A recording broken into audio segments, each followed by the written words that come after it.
ప్రయత్నపూర్వకంగా మీరు మహానుభావులు ఉన్న ప్రదేశాన్ని తొక్కడం మీ అభ్యున్నతికి హేతు అవుతుంది, తెలిసి కానీ తెలియక కానీ. వేరే ఈశ్వరుడు ఎక్కడో ఉండడండి. గుళ్ళో ఈశ్వరుడు ఉంటాడు అన్న మాట యథార్థమే, కానీ అసలు నిజంగా ఈశ్వరుడు ఎక్కడ ఉంటాడో తెలుసా? మీరు బాగా గుర్తుపెట్టుకోండి. ఇక్కడ నిరంతరము ప్రతి ఊపిరిలో ఆయన్ని ఆరాధిస్తున్నటువంటి వ్యక్తి ఎక్కడ కూర్చుంటాడో, ఎక్కడ నించుంటాడో, ఎక్కడ తిరుగుతాడో ఆయన వెంటనే తిరుగుతూ ఉంటాడు ఈశ్వరుడు ఎప్పుడు. రాముడు ఎక్కడ ఉంటాడని చెప్తారో తెలుసా అండి శాస్త్రంలో? రామచంద్రమూర్తిని నమ్ముకుని బతుకుతున్నవాడు ఎక్కడ ఉంటాడో రాముడు అక్కడే ఉంటాడు, పక్కనే ఉంటాడట ధనుర్ధరుడే. ఆయన కూర్చుంటే కూర్చుంటాడు, ఆయన నించుంటే నించుంటాడు, ఆయన ఎడుతుంటే పెడతాడు, ఆయన వస్తే వస్తాడు, ఆయన పడుకుంటే తను ఇలా కూర్చుంటాట గుమ్మం ముందు. ఎందుకంటే ఆయన నీకు ఇబ్బంది ఎవరైనా కల్పిస్తారేమో అని. రామచంద్రమూర్తి తనని నమ్మిన వాళ్ళని రక్షించడానికి గడప ముందుకొచ్చి కూర్చుని ఉంటాడు అని. అందుకే రాముణ్ణి నమ్ముకున్న రామభక్తులు ఎక్కడుంటారో అక్కడే సీతారామ లక్ష్మణులు హనుమ కూడా ఉంటారు. మీరు బాగా జ్ఞాపకం పెట్టుకోండి, నేను మీకు సత్యం చెప్తున్నాను. ఇది తులసీదాస్ గారి జీవితంలో నిజమైందండి. తులసీదాస్ గారు రామదర్శనం అవ్వాలనుకుంటూ పడుకున్నారు. పడుకుంటే దొంగ వచ్చి కన్నం వేసి లోపలికి వెళ్ళి ఆచమన పాత్ర అవి ఏవో దొరికాయి, మూట కట్టుకుని బయటికి వద్దాం అనుకున్నాడు. తల బయటెట్టాడు. రామలక్ష్మణులు ఇద్దరు కోదండాలు అట్టుకుని నించున్నారు. నేను నమ్ముకున్నవాడి సొత్తు ఎత్తుకుపోతావా నువ్వని. ఆయన వాళ్ళు వెళ్ళిపోతారు కదా అని వెనక్కి వచ్చాడు. తెల్లవారే వరకు తల బయట ఎడుతున్నాడు, లోపల ఎడుతున్నాడు, తల బయట ఎడుతున్నాడు, లోపల ఎడుతున్నాడు. రామలక్ష్మణులు ఇద్దరు అలాగే ఉన్నారు కన్నం బయట. తులసీదాస్ గారు తెల్లవారింది నిద్ర లేచి లోపలికి వచ్చారు. దొంగలు ఇద్దరు మూట కట్ట కూర్చున్నారు. మీరెవర్రా నాయన ఇలా కూర్చున్నారన్నారు. ఆయన ఏం లేదు, బుద్ధి గడ్డి దీని వచ్చానులే, ఏదో ఆచమన పాత్ర మూట కట్టాం, మరి పట్టుకుపోయారా అన్నాడు ఆయన. మహాత్ములైన వారి లక్షణం అలా ఉంటుంది. వాళ్ళు పోతాయని ఏం వెంగట్టుకోరు, పోతే ఈశ్వరుడు తీసుకెళ్ళాడంటారు. ఎక్కడో ఇంకా అవసరం ఉందన్నమాట. స్వతంత్రంగా భావించాడు నా తండ్రి, వీడిదైతే ఏం అనుకోడు, మనం పట్టుకెళ్ళొచ్చు అని చెప్పి నా వస్తువు మీ వస్తువే అంటారు చూడండి కొంతమంది. మీదిగా వాడుకోండి, అలా నాకు అస్తమానం చెప్పకండి, నేను తీసుకెళ్తానని అంటారు. అలా మా మోహన్ రావు గారు ఉన్నారు కాకినాడలో, ఆయన అంటుంటారు, అది మోహన్ రావు ఒకసారి కారు పంపించండి అనకండి. అలా అంటారేంటి? అది మీ కారే, మీ కారు నేను వాడుకుంటున్నాను, కారు పంపించండి శాసించండి, అంతేగాని మీ కారు అని అనకండి గురుగారు అంటారు. అలా ఉంటారు కొంతమంది. అంటే వారి ప్రేమ అలా ఉంటుంది. అలా ఆ రాముడు తన వస్తువులా భావిస్తాడు. అందుకని ప్రేమ ఉంది కాబట్టి నా వస్తువుని పట్టుకుపోయాడు అనుకుంటారు వాళ్ళు. అందుకని ఆయన అన్నారు, ఇక్కడ కూర్చున్నారు ఎందుకు ఆయన, పట్టుకుపోయారా పోనీ ఆచమన పాత్ర అన్నారు. ఆ పాటి బుద్ధి లేక కాదు, మేము ఏదో ఇక్కడ ఏదో ఏసీ ఉందని కూర్చున్నాం అనుకున్నావేమో. బయటికి వెడితే ఎవరో ఇద్దరు ఉన్నారు, ఒక ఆయన నల్లగా మేఘల్లా ఉన్నాడు, ఒక ఆయన ఎర్రగా ఉన్నాడు, కోదండాలట్టుకు నించున్నారు. హడిలి లోపలికి వచ్చి కూర్చుంటున్నాం. బయటికి ఎడదామంటే ఎన్ని మాటలు ఎడితే అన్ని మాటలు ఇద్దరు మా వంకి ఇలా చూస్తున్నారు. అందరూ మళ్ళీ వెనక్కి వస్తున్నాం అన్నారు. ఆయన బయటికి వెళ్ళి చూశారు, ఎవ్వరు లేరు. అప్పుడు ఆయన ఏడిచారు తులసీదాస్ గారు. ఒక వెండి ఆచమన పాత్ర ఉన్నందుకు పోతుందేమో అని నిద్రపోకుండా, స్వామి నా పర్ణశాల ముందు కాపలా ఉన్నావా, మీరు ఎంత ధన్యులు రా, ఇన్ని మాటలు దర్శనం పొందారు, నాకు అవ్వలేదని ఏడిచారు. నేను అందుకే మీకు మనవి చేశాను, ఎవడు రాముణ్ణి నమ్మాడో వాడు ఉన్న చోట రాముడు ఉంటాడు తప్ప ఇంకొక చోట రాముడు ఉంటాడని మీరు అనుకోకండి. రామ భక్తులు ఎక్కడున్నారో అక్కడే సీతారాములు ఉంటారు. ఆయన రావడం కన్నా ముందు వాళ్ళు వస్తారు, మీరు గుర్తు పెట్టుకోండి. ఆయన వెళ్ళిన తరువాత బిక్కమొహాలు వేసుకుని వెళ్ళిపోయాడు, ఇక్కడ తిరిగేవాడని ఆయన వెంట వెళ్ళిపోతారట వాళ్ళు. అంత ప్రేమగా ఉంటారు వాళ్ళు. మీకు ఇది ప్రత్యేకించి రామావతారంలో మెండుగా కనపడుతుందండి. త్యాగరాజస్వామి వారి విషయంలో రామదాస్ గారి విషయంలో కనపడలేదండి. భద్రాచలంలో గంజిగుంటలో పడిపోయినటువంటి పిల్లవాడి శవాన్ని ఉడికిపోయిందాన్ని తీసుకెళ్లి రాముడి దగ్గర పెట్టి, నువ్వు ఇచ్చిన కొడుకు ఇవ్వాలనుకుంటే ఇయ్యి, లేకపోతే నీలో కలిపేసుకో. అంతరాలయంలో పెట్టి తలుపులేసి రామనామ భజన చేశాడు ఆయన. రఘురాముడు పిల్లవాడు పరిగెత్తుకుంటూ వచ్చి తండ్రి ఒళ్ళో పడుకున్నాడు. ఇవి ఇంతకన్నా ఏం నిజం కావాలి మీకు? ఈ మధ్యవారే కదా రామదాస్ గారు. ఆయన వాడినటువంటి మంగళసూత్రంలో 3వ శతమానం కూడా మనం కళ్యాణంలో చూస్తున్నాంగా. ఉన్నాడు రాముడు, మీరు నన్ను నమ్మండి, రాముడు ఉన్నాడు, ఇప్పటికీ రాముడు తిరుగుతూనే ఉన్నాడు. మీరు నమ్మి ఉన్న చోట మీ వెంట రాముడు ఉన్నాడు. రాముడు లేకపోవడం లేదు. మీరు పడుకుంటే ఆయన మీ పడుకున్న చోట ఉన్న కుర్చీలో ఆయన కూర్చుని ఉంటాడు. మీరు తింటుంటే అప్పుడు ఆయన కూడా పక్కన ఒక విస్తరి వేసుకుని ఓ అరిటాకు పెట్టుకుని మీరు ఇంత అన్నం మహానైవేద్యం పెడితే అదే సమస్త షడ్రసోపేత భోజనంగా భావించి తిని సంతోషిస్తాడు. ఎక్కడ రాముణ్ణి నమ్మిన వాడున్నాడో అక్కడే సీతారాములు కూడా ఉంటారు. అందుకే శాస్త్రంలో మాట ఉంది, రాముణ్ణి తెచ్చుకోవడానికి తేలిక మార్గం రామభక్తుణ్ణి తెచ్చుకోవడానికి. తెలుసా అండి? రామభక్తుడు వస్తే సీతారాములు వస్తారు. కాబట్టి మూర్తి భవించిన ధర్మస్వరూపమైన రామచంద్రమూర్తి రాజ్యాన్ని పరిపాలన చెయ్యడం కోసమని తిరిగి అయోధ్య పట్టణానికి 14 సంవత్సరముల అరణ్యవాసం పూర్తయ్యేంత వరకు రాడు అని నిశ్చయించుకున్నటువంటి భరతుడు రాజ్యమును రాముని యందే న్యాసము చేసి రామచంద్రమూర్తి ప్రతినిధిగా రాజ్యం చెయ్యడానికి అంగీకరించి రామచంద్రమూర్తి యొక్క పాదుకలను వశిష్ఠ మహర్షి ప్రేరేపణ చెయ్యగా, ఆ ప్రేరణ చెయ్యగా శిరసున దాల్చి అయోధ్య పట్టణానికి వెళ్ళి నందిగ్రామాన్ని చేరి సింహాసనంలో పాదుకలుంచి రాజ్య పరిపాలనకి సంబంధించిన ప్రతి విషయాన్ని పాదుకలకు నివేదిస్తూ, నేను పాదుకలకు కాదు నివేదిస్తున్నది రామచంద్రమూర్తికే నివేదించి ఆయన ఆజ్ఞ ప్రకారం పరిపాలన చేస్తున్నా అనేటటువంటి భావనతో భరతుడు రామరాజ్యాన్ని చేస్తున్నటువంటి సందర్భం దగ్గర నిన్నటి ఉపన్యాసాన్ని పూర్తి చేసి ఉన్నాం.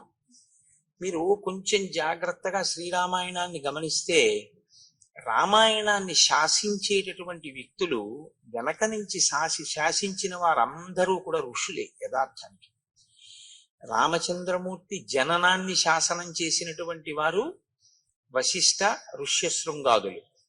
జన్మించిన తరువాత సీతారాముల యొక్క కళ్యాణాన్ని శాసించిన వారు విశ్వామిత్ర మహర్షి. తదనంతరం రాముడు ఎక్కడ ఉండాలి అన్నది నిర్ణయం చేసినటువంటి వారు భరద్వాజ మహర్షి.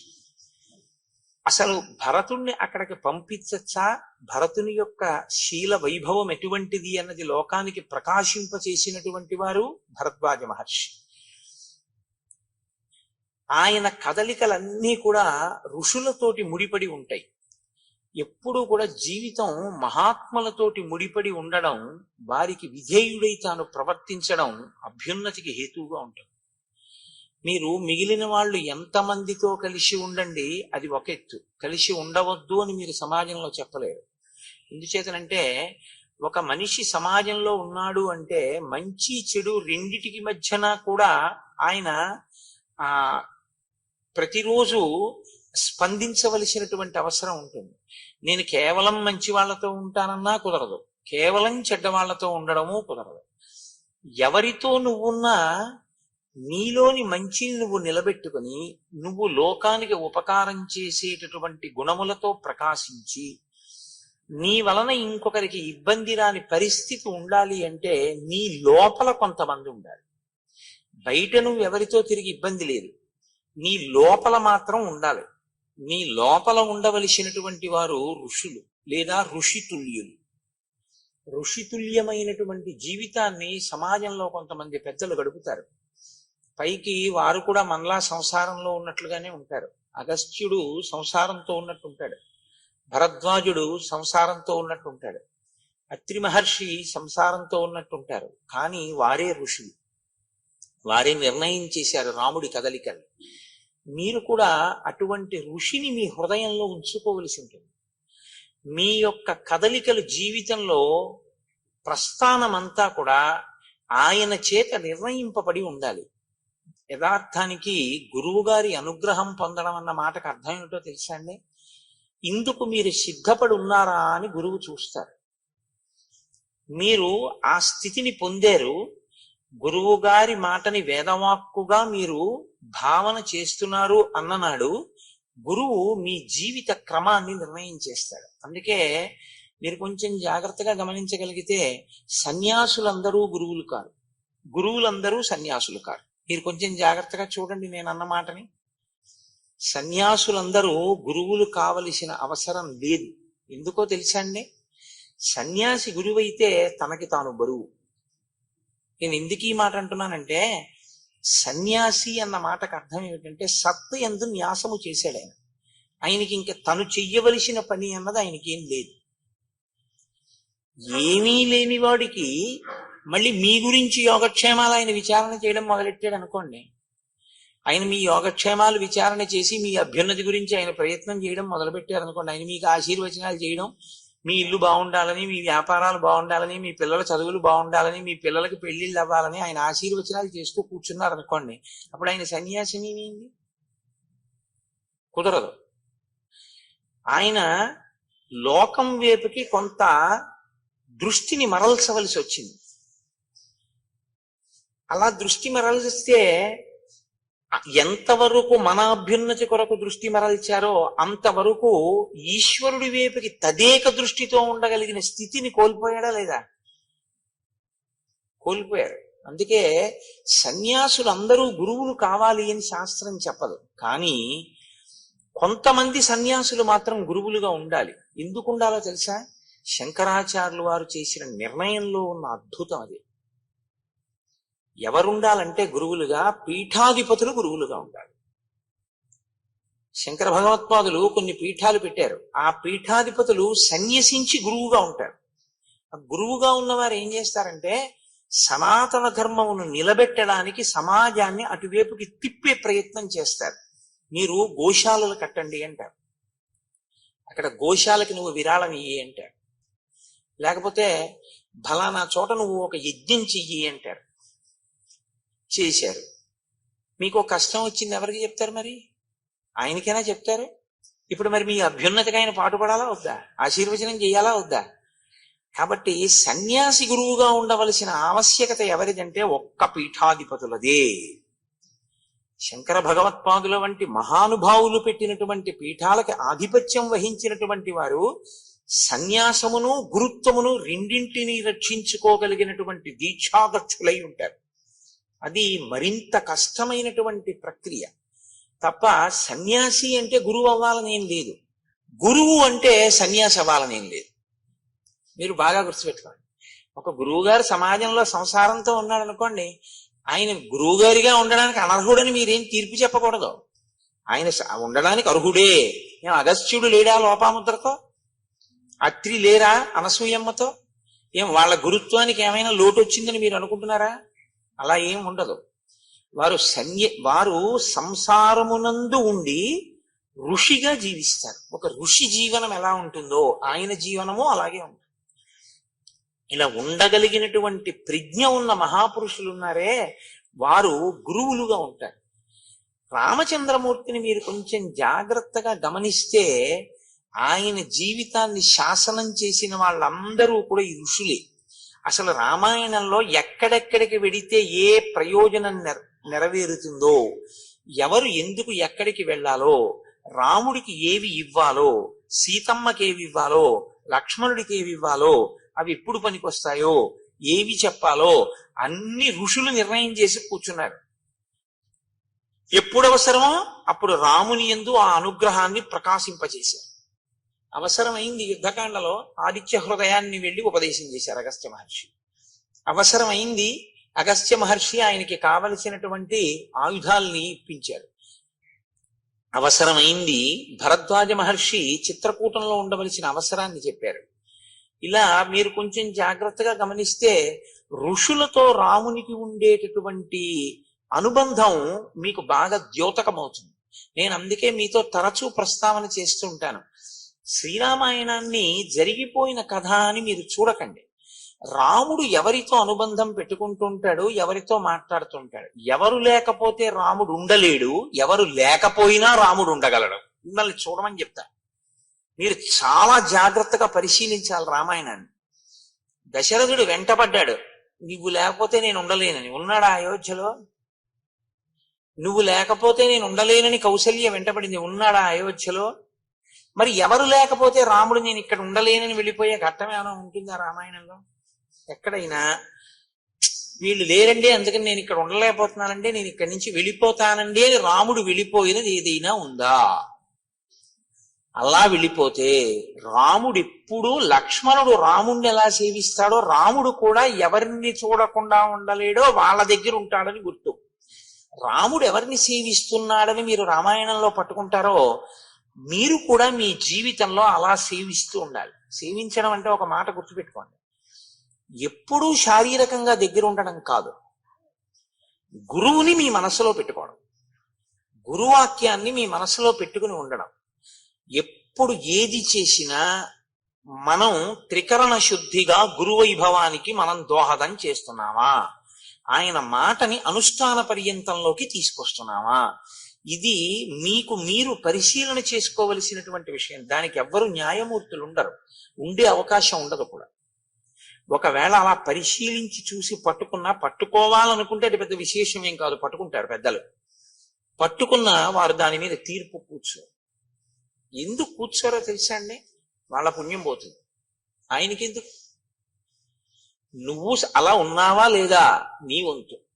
ఆయన బాధ్యత ఏమిటి? ఒక మాట చెప్పాడు వినలేదు, రెండో మాట చెప్తాడు, రెండో మాట చెప్పాడు వినలేదు, మూడో మాట చెప్తాడు, మూడో మాట చెప్పాడు వినలేదు, నాలుగో మాట చెప్తాడు, నాలుగో మాట చెప్పాడు వినలేదు, ఐదో మాట చెప్తాడు.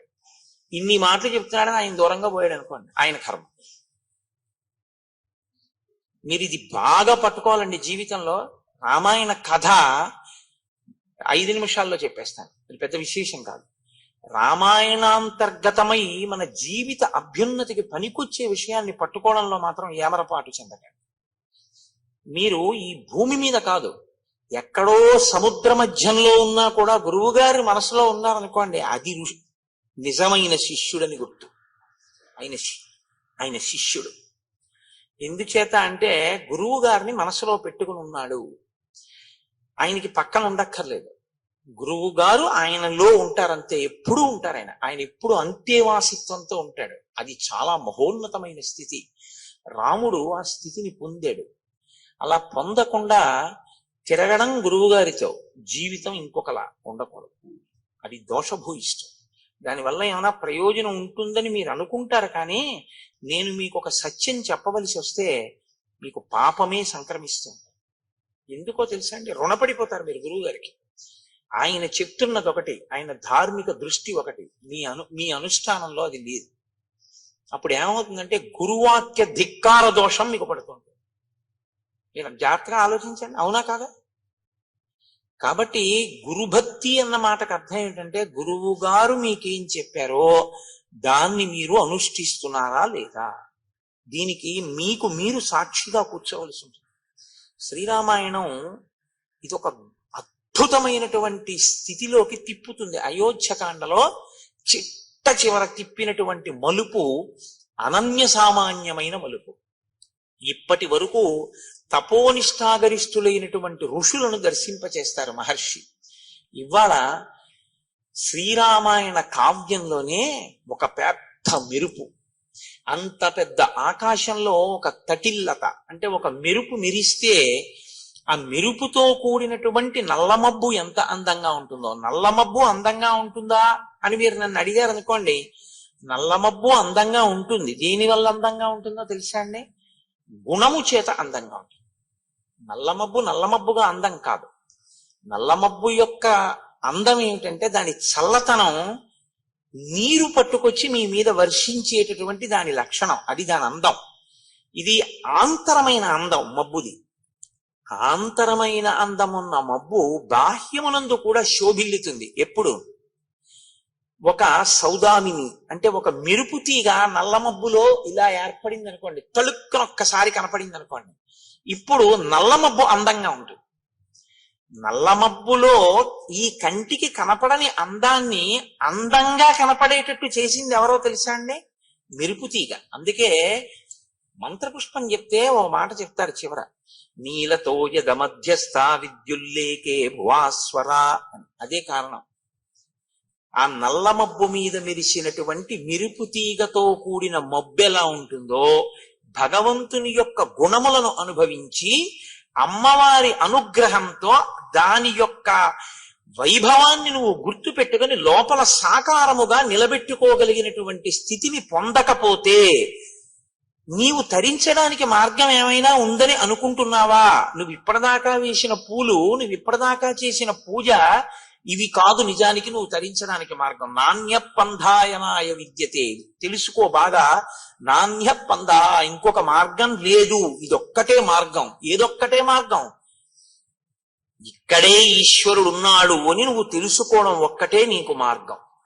ఇక్కడ ఉన్న ఈశ్వరుడి వైపుకి అడుగులు వెయ్యాలి అంటే బయటి అడుగులు ఆగిపోవాలి, లోపలికి అడుగులు ప్రారంభం కావాలి. బయట అడుగులు ఆపి అడుగులు లోపలికి వెళ్ళేటట్టు చెయ్యగలిగిన ప్రజ్ఞ లోకంలో ఉన్నవాడు ఒక్కడే గురువు. అందుకే లలితా సహస్రంలో ఒక నామం ఉంది, అంతర్ముఖ సమారాధ్య బహిర్ముఖ సుదుర్లభ. బయట తిరిగితే దొరుకుతుందా? దొరకదు. అంతర్ముఖం అయితే దొరుకుతుంది. బహిర్ముఖం నీ అంత నువ్వు అయిపోగలవు, దానికి ప్రజ్ఞ ఉండదు. ఎవడైనా అయిపోతాడు బహిర్ముఖుడు, అది దానికి పెద్ద విశేషం ఏముందండి.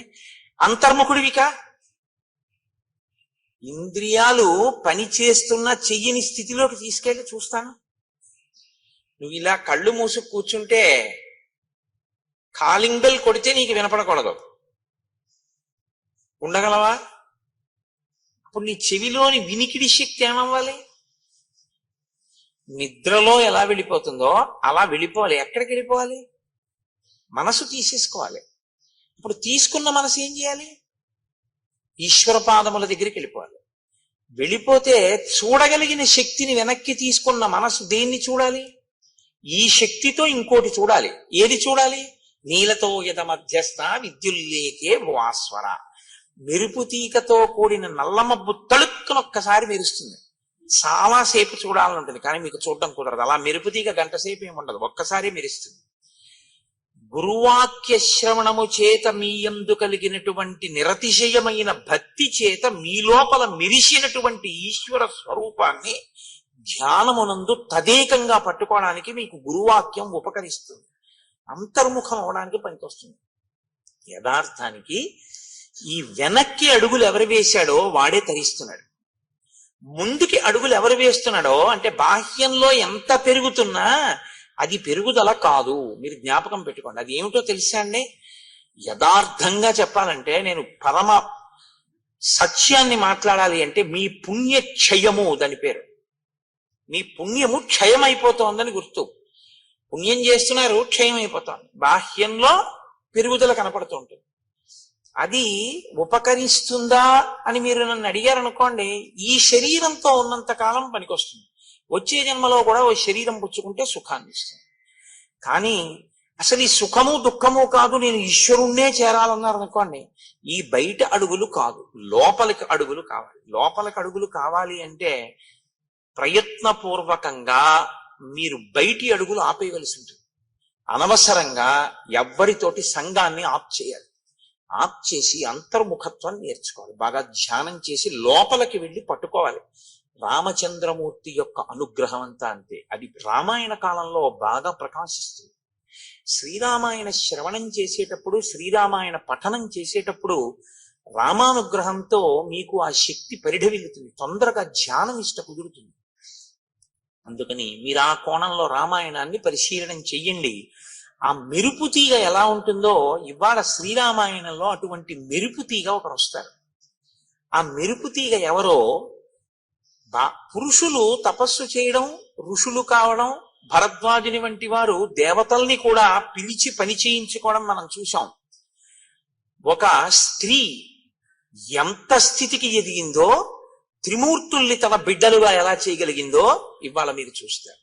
అటువంటి మహోత్కృష్టమైనటువంటి ఘట్టాన్ని అయోధ్యకాండ చివరికి తీసుకొచ్చి అక్కడ చెప్పని రహస్యంతో ఇక్కడ సీతారామ కళ్యాణాన్ని సీతమ్మ నోటితో చేయించి పూర్తి చేస్తారు మహర్షి ఇవాళ. అంటే నేను ఇవాళ ఎందుకు చెప్తున్నానంటే, మీరు కథనంతటినీ ఈ కోణంలో వినవలసి ఉంటుంది తప్పించి కేవలం జరిగిపోయిన కథ అని వినవద్దు. ఇప్పుడు భరతుడు వెళ్ళిపోయాడు, శత్రుఘ్నుడు వెళ్ళిపోయాడు, సైన్యం అంతా వెళ్ళిపోయింది, ఋషులు ఆ వచ్చిన వశిష్ఠాది ఋషులు వెళ్ళిపోయారు, తల్లులు వెళ్ళిపోయారు. రాముడు సీతాలక్ష్మణ సహితుడై ఉండిపోయాడు. పూర్వం ఎలా ఉన్నాడో ఇప్పుడు అలాగే ఉన్నాడు. అంటే అంతకు ముందు సీతారామ లక్ష్మణులు ఉన్నారు, ఇప్పుడు సీతారామ లక్ష్మణులు ఉన్నారు. సీతారామ లక్ష్మణులు చిత్రకూటానికి వచ్చినప్పుడు సంతోషంగా ఉన్నారు, రాజ్యం పోయిందని బాధ లేదు. మధ్యలో వీళ్ళందరూ వచ్చి కనపడ్డారు, వెళ్ళిపోయారు, రాముడు సంతోషంగానే ఉన్నాడు. వాళ్ళు వచ్చి వెళ్ళారని రాముడికి ఏం బాధ లేదు, రాజ్యమే వద్దన్నాడు. ఆ బాధ ఉంటే ఎప్పుడో వెళ్ళిపోయేవాడు. కానీ ఒక గమ్మత్తు జరిగింది అన్నారు మహర్షి.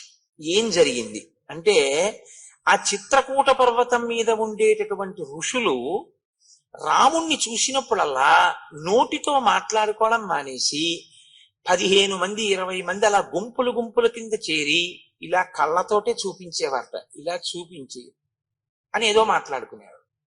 ఎంత గమ్మత్తుగా మాట్లాడతారంటే మహర్షి వాళ్ళు నోటితో మాట్లాడుకోలేదు, కనుసైగలే చేశారు. మాట మాట్లాడితే ఒక సావకాశం ఉంటుందండి. ఏమిటవుతుందంటే మీరు అసలు ఏమనుకుంటున్నారో నాకు అర్థమైపోతుంది. మీరు నాకు అర్థం ఎప్పుడవుతుందంటే 2 కోణాల్లోనూ అనుమానం వస్తుంది. ఎప్పుడు నేను ఇలా వచ్చి ఇక్కడ నించున్నాను అనుకోండి గురు ప్రార్థనకి, మీ అందరూ అన్నారు అనుకోండి, అదేంటి అందరు అలా అంటున్నారు ఏంటి, ఏమైంది, ఎందుకు అలా నన్ను చూపించి అలా బ్రుకుటి ముడేస్తున్నారు అందరూ, నేనేమైనా దోషం చేశానా, లేకపోతే ఎవరికన్నా ఈయనే కోటేశ్వరరావు గారు అని ఏమైనా చెప్తున్నారా, అనుమానం వస్తుందా రాదా? అనుమానం వచ్చినప్పుడు మీరు ఒకటి గుర్తుపెట్టుకోండి, నా అంత నేను నిర్ణయం తీసుకోవడం ఒక లక్షణం, నేను అడగడం ఒక లక్షణం. నేను 2-3 పర్యాయాలు చూసి వీళ్ళు నన్ను ఏదో వెటకారం ఆడుతున్నారు, నన్ను చిన్నతనం చేసి వీడే తగుదనమ్మా అని వచ్చి ఇక్కడ రామాయణం చెప్తున్నాడు, ఏదో పెద్ద తెలుసుని అనుకుంటున్నాడు అని నా వంకి ఇలా చూపిస్తున్నారు అని నేను అనుకున్నాను అనుకోండి, నాకు మీ పట్ల భిన్నాభిప్రాయం ఏర్పడుతుంది. దానికి వ్యతిరేకంగా ఈయనే రామాయణం చెప్తున్నాడు, ఎంత బాగా చెప్తున్నాడో అనుకుంటున్నారు వాళ్ళు అని నేను అనుకున్నాను అనుకోండి, అహంకారం వస్తుంది కదా. 2 ప్రమాదమే. ఇప్పుడు నేను ఏ ఇబ్బంది లేకుండా మిమ్మల్ని అడిగాను అనుకోండి, ఏమమ్మా ఎందుకు ఇలా అంటున్నారు, ఏమైనా ఇబ్బంది కలిగిందా తల్లి నా వల్ల అని అడిగాను అనుకోండి, అప్పుడు మీరు ఏదో ఒక విషయాన్ని నాకు చెప్పారనుకోండి, మన మధ్య అవగాహన కుదురుతుంది. అంటే విషయాన్ని తెలుసుకోకుండా నిర్ణయానికి వద్దామనుకుంటే అడగక్కర్లేదు, వాళ్ళని నేను అడగడం ఏమిటనుకోవాలి. అలా కాదు, వాళ్ళకి తెలియకపోవచ్చు, మనం కనుక్కుందాం అన్న ఔదార్యం ఉంటే కనుక్కోవాలి. ఇప్పుడు ఇందులో 2 నేను అందుకే మీతో మనవి చేసింది, రామాయణం పైకి కనపడినట్టు ఉండదు, రాముని యొక్క శీలాన్ని చూపిస్తూ ఉంటుంది. నువ్వు కూడా ఇలా ఉండాలి జీవితంలో, ఎందుకంటే ఏదో ఒకనాడు మిమ్మల్ని చూపించి అనేది కనపడుతుంది. మీరు కంగారు పడిపోకూడదు, మీకు అయోధ్యకాండ జ్ఞాపకానికి రావాలి. కాబట్టి చూడండి, నైనైర్భృకుటీభిశ్చ రామం నిర్దిశ్య శంకితాః అన్యోన్యముపజల్పంతః శనీశ్చక్రు మిథ కథాః. అక్కడ ఉన్న మునులందరూ రాముణ్ణి కన్నులతోటి, భృకుటీభిశ్చ కనుబొమలతోటి, అంటే అని కనుబొమలు ఎత్తి చూపిస్తున్నారు అని కళ్ళతో చూపిస్తున్నారు. రాముడు చూశాడు, ఒకసారి కాదు 2 సార్లు కాదు, తను వెడుతున్నప్పుడు తను వస్తున్నప్పుడు గుంపులు గుంపులుగా ఇలాగే మాట్లాడుకుంటున్నారు, నోటితో కాదు కనుసైగలతో. వీళ్ళని ఒక్కొక్కళ్ళని అడగడం కన్నా వీళ్ళందరికీ కులపతి ఒకరు ఉంటారు. కులపతి అన్నమాట రామాయణంలోదే. కులపతి అంటే 1000 మంది శిష్యులు ఉన్నవాడు, 100 శిష్యులు ఉన్నవాడు ఎక్కడికైనా వచ్చాడు అంటే చాలా గొప్ప విషయం. అటువంటి ఆయన్ని చాలా బహుధా జాగ్రత్తగా చూడాలి. అంటే జీవితంలో 100 మంది తనని అనువర్తించేట్టుగా, వాళ్ళ మనస్సు మారేటట్టుగా మాట్లాడగలిగినటువంటి వాగ్వైభవము తపస్సు చేత సాధించుకున్నవాడు. వాక్కుకి శక్తి మామూలుగా వస్తుందని మీరు అనుకోకండి, కేవల తపస్సు చేతనే వాక్కు అగ్నిహోత్రం అవుతుంది. అటువంటి వారి మాటలే ఎదుటి వారి హృదయం మీద పనిచేస్తాయి. కాబట్టి 100 శిష్యులు అనుగమిస్తే ఆయన ప్రత్యేకంగా ఆరాధింపబడతాడు, చాలా గొప్పవాడు అని నిర్ణయం. కులపతి అంటే 1000 మంది శిష్యులు ఉన్నారని గుర్తు. ఆ కులపతి దగ్గరికి వెళ్ళి నమస్కరించి రాముడు అడిగాడు, ఎందుకు ఈ మునులందరూ నన్ను చూసి కనుబొమలెత్తి మాట్లాడుతున్నారు, ఏమైనా కారణం ఉందా? తన వైపు నుంచి ముందు చెప్పాడు, ఇది రాముడి పెద్ద మనసు అంటే. నా భార్య నన్ను అనుగమించి వచ్చింది, ఏమీ తెలియదు, అమాయకురాలు. ఒకవేళ ఆమె వలన మీకు ఎవరికైనా ఏమైనా ఇబ్బంది కలిగిందా? నా తమ్ముడు ఇంకా చిన్నవాడు, నాతో పాటు వచ్చాడు, నా తమ్ముడు ఏమైనా తెలియక అపరాధం చేశాడా? ఒకవేళ అలా జరుగుంటే క్షమించండి, ఏమి జరిగిందో నన్ను చూసి మీరు ఎందుకు అలా అనుకుంటున్నారో నాకు ఒక్కసారి చెప్తారా అని అడిగాడు. ఇది ఎంత వినయం చూడండి. రాముణ్ణి అనుసరించిన వారి యొక్క నడవడి అలా ఉంటుంది. అంటే ఇంకా వినయానికి హద్దుండదు, ఆ వినయం అంత గొప్పగా ఉంటుంది పెద్దల దగ్గర ప్రవర్తించేటప్పుడు. ఆయన అన్నారు, ఏమీ లేదు నాయన, ధర్మాత్మురాలు సీతమ్మ వల్ల మాకు అపచారమా, అసలు ఆ మాట ఊహకే అందదు అన్నారు. లక్ష్మణస్వామి అటువంటి వాడు కాడు. మరి మేమెందుకు ఇలా అనుకుంటున్నామంటావా? నీకు చెప్తాను చూడు. రావణావరజక్కశ్చిత్ కరో నామేహ రాక్షస ఉత్పాట్య తాపసాన్ సర్వాన్ జనస్థాన నికేతనాన్. రావణాసురుని యొక్క సోదరుని వరస కలిగినటువంటి కరుడనేటటువంటి రాక్షసుడు ఉన్నాడు. ఆయన ఇక్కడికి దగ్గరలోనే ఉన్నాడు. ఆయన తాపసులను వేధించడమే లక్షణంగా కలిగినటువంటి వాడు. దృష్టశ్చ జితకాశీచ నృశంస పురుషాదక అవలిప్తశ్చ పాపశ్చ త్వాం చ తాత నమృష్యతే. ఆయన దృష్టశ్చ పొగరుబోతువాడు, చాలా విశేషమైన పొగరు. కాబట్టి యువతల వాళ్ళని లక్ష్య పెడదామని ఉండదు. పొగరు అనేటటువంటిది ఎలా ఉంటుందంటే దానికి ఒక ప్రయోజనం ఉండదు. మీరు గుర్తుపెట్టుకోండి, పొగరు అనేటటువంటిది ఏమిటో తెలుసా అండి? ప్రతి చిన్న విషయంలో తను గొప్పవాణ్ణి అనుకుని సంతోషపడిపోతుంటాడు. దానికి పొగరని పేరు. పొగరంటే నేను ఇంకా బాగా మీకు అర్థమయ్యేట్టు చెప్పాలంటే, కారు ఇలా తిరగాలి సందులోకి, అతను సైకిల్ అడ్డంగా పెట్టుకుని నించున్నాడు, కారు తిరుగుతోంది. ఏం చేయాలి? అతను సైకిల్ పక్కకి తీసేయాలి. నేను తీయడం ఏంటి? నేను ఎందుకు తీయాలి? ఎందుకు తీయాలి ఏంటి? తీయాలి, కారు తిరుగుతోంది కాబట్టి నువ్వు తీయాలి, లేకపోతే రెండు గుద్దుకుంటాయి కాబట్టి. కారు పెద్దది, సైకిల్ చిన్నది. కారు తిరగాలంటే సైకిల్ తీయాలి. ఇలా నువ్వు అనుకుంటే తీసేయచ్చు. నే తీయడం ఏంటి? దానికి ఏమన్నా అర్థం ఉందా? ఆ కారు ఎవరో, ఆ కారులో ఉన్నవాడు ఎవరో నీకేం తెలియదు, నువ్వెవరో ఆయనకి తెలియదు. వెళ్ళవలసింది కారు, తీయవలసింది సైకిల్. కారుని తీసేయడం కుదరదు, ఎందుకంటే అది పెద్దది, తిరుగుతోంది, తిరగాలి, దాని ధర్మం. నువ్వు నించున్నావు, పక్కకి పెడితే వెళ్ళడు. ఒకవేళ మీరు ఏమయ్యా అలా నించోపోతే కొంచెం పక్కకి తీయచ్చు కదా అన్నారు అనుకోండి, నువ్వు వెళ్ళొచ్చుగా అలా అంటాడు. దానికి పొగరని పేరు. అంటే మీరు ఇక మాట్లాడకూడదు. పోన్లేండి క్షమించండి అన్నారు. దాన్ని మీరు వాదించకూడదు అలాంటి వాళ్ళతో. ఎందుకో తెలుసా అండి? ఎప్పుడూ మానసికంగా తను గొప్పవాణ్ణి అనుకోవాలనేటటువంటి ప్రయత్నంతో ఉంటాడు. అది తనంత తాను మార్చుకోవాలి. రామాయణం నేర్పుతుంది మనకు. వాడు రాక్షసుడు, వాడికి బాధ పెట్టడమే. కాబట్టి ఇప్పుడు మీరు కారులోంచి దిగి కానీ అద్దం దింపి కానీ మీరు ఏమయ్యా పక్కకి పెట్టచ్చుగా సైకిల్ అని మీరు అన్నారు అనుకోండి, వాడు ఏమంటాడంటే, ఏ అలా వెళ్ళలేవా, నువ్వు అంటున్నావేంటి అంటాడు. మాట పెరిగి దాని గురించి నేను ఎందుకు చెప్పడం. కాబట్టి అది పొగరు, అది ఉండకూడదు జీవితంలో. అది చాలా దోషభూయిష్టం అండి. అది దానికి అసలు అర్థమేం ఉండదు. ఇంకా పరిచయం లేకుండా కూడా ఎంత పొగరుగా ఉంటారో నేను చెప్పలేను. చాలా మందిని చూస్తుంటాం.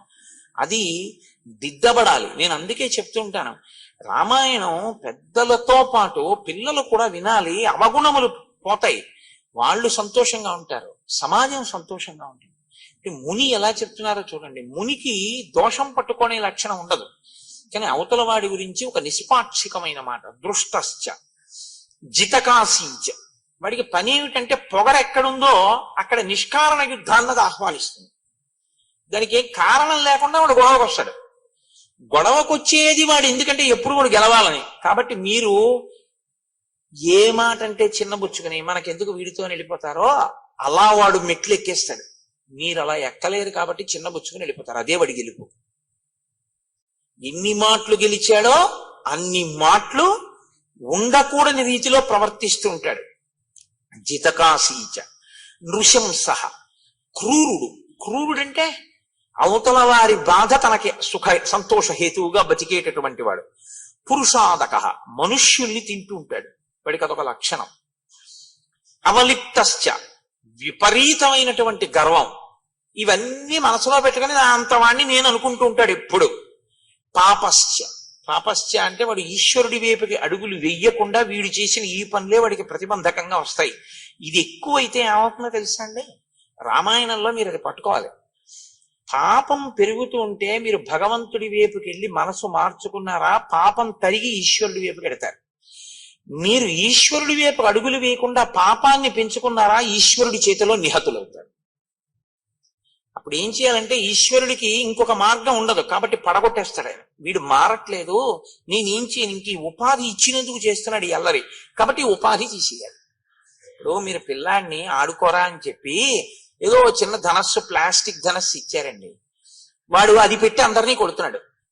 ఇంటికి ఎవరో పెద్ద మనుషులు వచ్చారు. మీరు సంతోషంగా అయ్యా మంచినీళ్ళు తాగుతారా అని లోపలికి వెళ్ళారు. వచ్చిన ఆయన వేదం చదువుకున్న ఘనాపాఠి ఇంటికి వచ్చారు. మీరు లోపలికి వెళ్ళారు. ఆయన ఏదో కళ్ళు మూసుకుని మంత్రం చేసుకుంటున్నారు. వీడొచ్చి ఆ ధనస్సు తిరగేసి ఆ ప్లాస్టిక్ ధనస్సు పెట్టి ఆయన్ని కొట్టాడు తొడ మీద. ఆయన ఘనాపాఠి, ఆయన వేదం చదువుకున్నవాడు, ఆయనకి తెలుసు. ఆయన నవ్వేసి తప్పు నాన్న, అలా కొట్టకూడదు అన్నారు. మీరు చూసారు, ఏం చేస్తారు ఇప్పుడు? కొట్టకని బోధ చేస్తారా, ముందు ఆ ధనస్సు లాగేస్తారా? చెప్పండి నాకు. తీసేస్తారు ముందు పిల్లాడి చేతులంచి. ఈశ్వరుడు కూడా అంతే. ఇది వీడికి ఇచ్చాను కాబట్టి వీడి ఇలా బాధ పెట్టేస్తున్నాడు కాబట్టి తీసేస్తాను, ఇంకా తప్పదని తీసేస్తాడు. అదే పాపమును తీయడానికి ఈశ్వరుడు రావడం అన్న మాటకు అర్థం అది. నువ్వు పెంచుకుంటూ పోతే నిన్ను తీసేయడం వినా మార్గం లేని స్థితి వస్తుంది. నువ్వు ఏదైనా అడ్డు పెట్టుకుని విపరీతంగా అహంకరిస్తే దాన్ని తీసేయడం వినా ఈశ్వరుడికి ఇంకో మార్గం లేకుండా పోతుంది. ఇది ఎప్పుడూ చాలా జాగ్రత్తగా జ్ఞాపకం పెట్టుకోవాలి. ఇంకో పెద్ద ధనస్సు, ఇంకో 4 బాణాలు కూడా ఎప్పుడు ఇస్తాడు తండ్రి గారు? తాతగారండి ఇంటికి ఎవరో పెద్దలు వచ్చారు, బాణం అక్కడ పెట్టేసి ఆయన కాళ్ళకి దండం పెట్టాను తాతగారండి అన్నాడు అనుకోండి, మనవాడు ఏది అడిగినా కొనిస్తాడు తాతగారు. ఇంకో తుపాకీ కూడా బొమ్మ కూడా కొనిచ్చిస్తాడు. ఎందుకని? ఇంటికి ఘనాపాటి గారు వస్తే కొట్టడు, వాడు దండం పెడతాడు. వాడికి తెలుసు, యుక్తాయుక్త విచక్షణ తెలుసు. కాబట్టి ఎవరికి ఇస్తాడు ఈశ్వరుడు? ఎవడు ఈశ్వరుడు చెప్పినట్టు వాడతాడో విభూతిని వాడికి ఇస్తాడు. ఎవడు ఈశ్వరుడు ఇచ్చిన దాన్ని ఈశ్వరుడు చెప్పని దానికి వాడుతున్నాడో వాడికి ఆ విభూతి తీసేస్తాడు. దీన్ని మీరు గుర్తు పెట్టుకోవడమే పాపము అని పేరు. అది అవతల పెరుగుతుంది, పెరగడం అని పడిపోవడానికి. రాముడితో చెప్తున్నాడు ఈ విషయాలు. కాబట్టి కరుడు ఎవరి చేతిలో పడిపోతాడు? రాముడి చేతిలోనే పడిపోతాడు. తర్వాత అరణ్యకాండ వచ్చేస్తోంది, రేపటి నుంచి పడిపోతాడంతే. 14,000 మంది వచ్చినా ఒక్కడే పడగొట్టేస్తాడు. ఈశ్వరుడు ఒక్కడు చాలు పడగొట్టేయడానికి. ఎంతమందినైనా పడగొట్టేస్తాడు ఆయన. ఎందుకంటే ఆయన అఖిలాండ కోటి బ్రహ్మాండ నాయకుడు. ఆయనది చెయ్యగలడన్న భయంతో నువ్వు బతకడం భక్తి అని. అది లేని విచ్చలవిడితనం ప్రమాదమునకు హేతువై ఉంటుంది. కాబట్టి అవలిప్తశ్చ పాపశ్చ త్వాంచ తాత నమృష్యతే.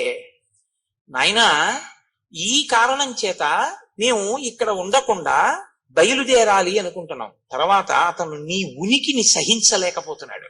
ఎందుకో తెలుసా? నీవు క్షత్రియుడవు, నువ్వు కావాలి అని ఇంతమంది వచ్చి రాజ్యపాలన చేయమని అడుగుతున్నారు. నీకు శస్త్రాస్త్రములు తెలుసు.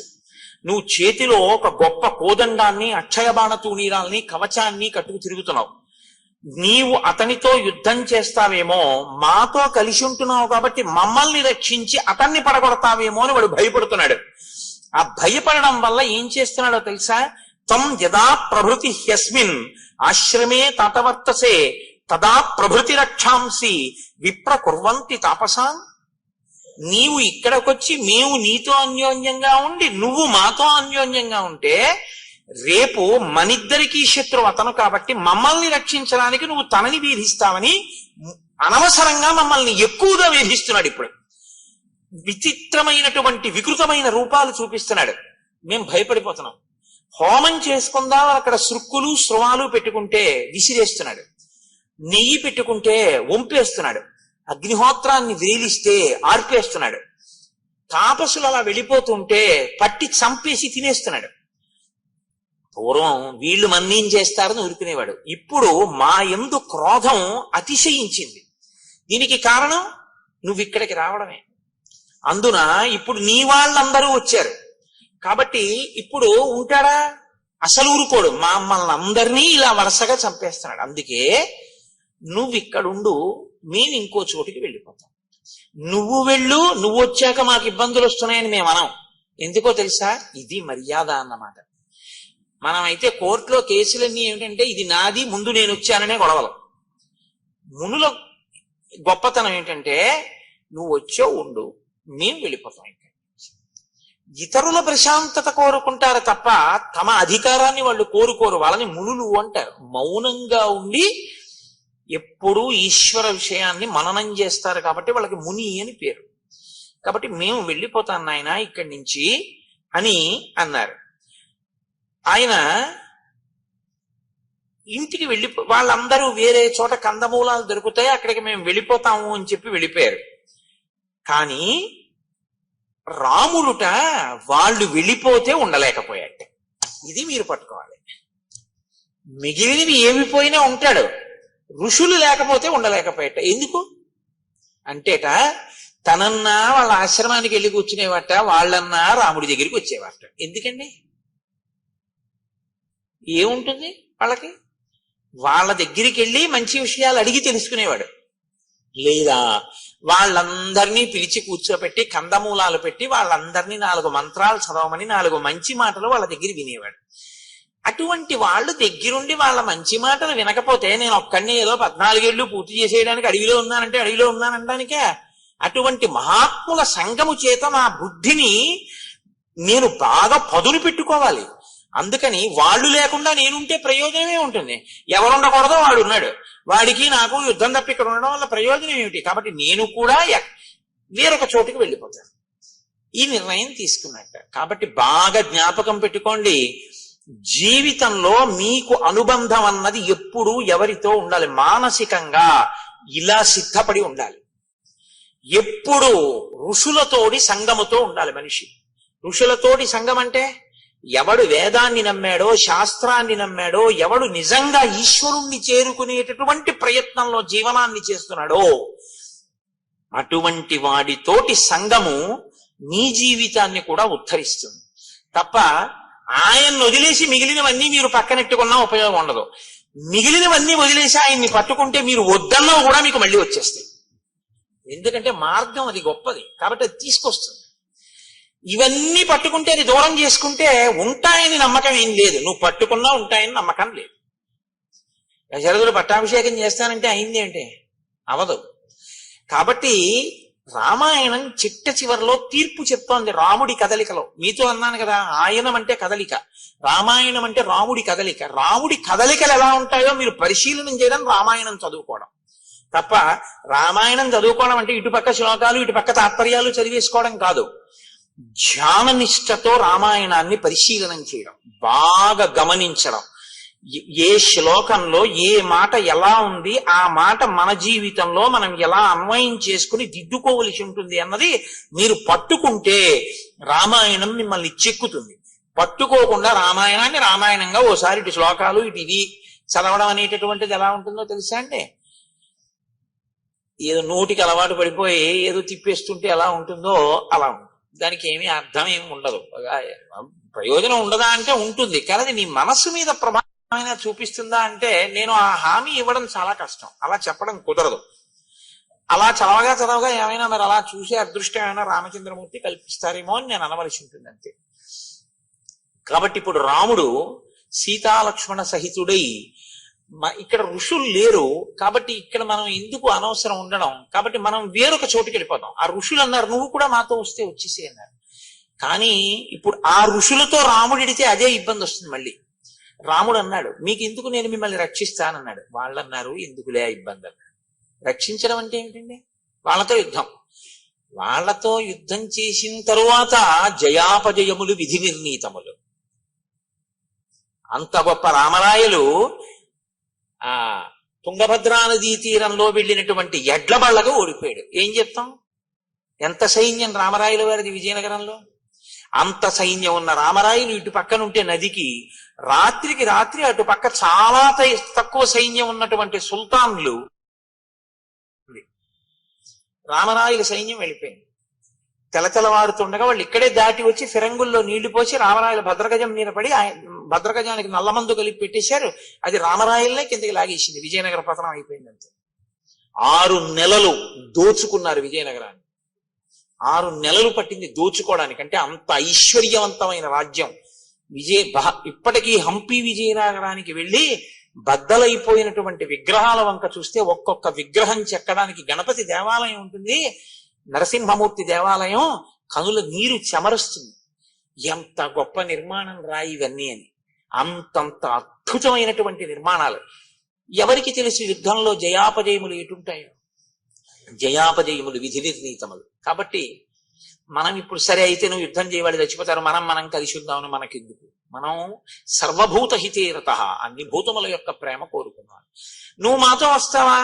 మా ప్రారంభం ఎలా ఉంటే అలా జరుగుతుంది. నువ్వు రావా? మేము బయలుదేరిపోతాం. నువ్వు ఇక్కడ ఉండడమా ఉండకపోవడమా నీ ఇష్టం. రాముడో ఉండలేడు, వాళ్ళు చెప్పినా వినలేడు. కానీ తనకి ఇప్పుడు మార్గం ఏమిటి? ఋషులున్న ఇంకొక ప్రదేశానికి వెళ్ళిపోవడం. కాబట్టి ఇప్పుడు ఆయన కూడా విడిచిపెట్టేశాడు పర్ణశాలని. ఆయన విడిచిపెట్టేశాడంటే మీరు ఒకటి గుర్తుపెట్టుకోండి, సీతమ్మ ఏమనాలండి? వాళ్ళు వెళ్ళిపోతే వెళ్ళిపోయారు, మనకెందుకంటే హాయిగా ఏదో చక్కగా మంచి తేనె దొరుకుతోంది, పళ్ళు దొరుకుతున్నాయి, సుఖంగా ఉంది, ఏదో అయిపోతుంది, పక్కనే భరద్వాజాశ్రమం ఉంది కొద్ది క్రూసుల దూరంలో, ఏదో అయిపోయింది అంతేగాని ఎందుకంటే ఇప్పుడు మళ్ళీ ఇక్కడి నుంచి ఇల్లు మారడం ఏం వద్దు అనాలి. ఆవిడ అలా అనలేదు, రాముణ్ణి అనుగమించింది. అనుగమించడం గొప్ప భర్తని. ఏ సేవకొచ్చాడో ఆ సేవకు అలాగే ఉంటాడు లక్ష్మణమూర్తి. రాముడు చెప్తాడు, వాళ్ళు వింటారు. కాబట్టి ఇప్పుడు బయలుదేరారు. ఆయన ఇంకొక కారణం కూడా చెప్పాడు. ఇక్కడికి కౌసల్య, సుమిత్ర, కైక, భరతుడు, శత్రుఘ్నుడు, సైన్యం, వశిష్ఠాది మహర్షులు అందరూ వచ్చారు. అందుకని ఇక్కడ ఉంటే నాకు వాళ్ళు జ్ఞాపకానికి వస్తున్నారు ఎక్కువగా. రెండు, ఇక్కడికి వచ్చినటువంటి సైన్యంలో ఉన్న జంతువులన్నీ మలమూత్రములను విసర్జించి ప్రదేశం అంతా శౌచాన్ని కోల్పోయింది. కాబట్టి వేరొక ప్రదేశానికి వెళ్ళిపోదాం అన్నాడు. బయలుదేరారు. బయలుదేరి వాళ్ళు మార్గమధ్యంలో వెడుతుండగా అత్రి మహర్షి ఆశ్రమానికి వెళ్ళారు.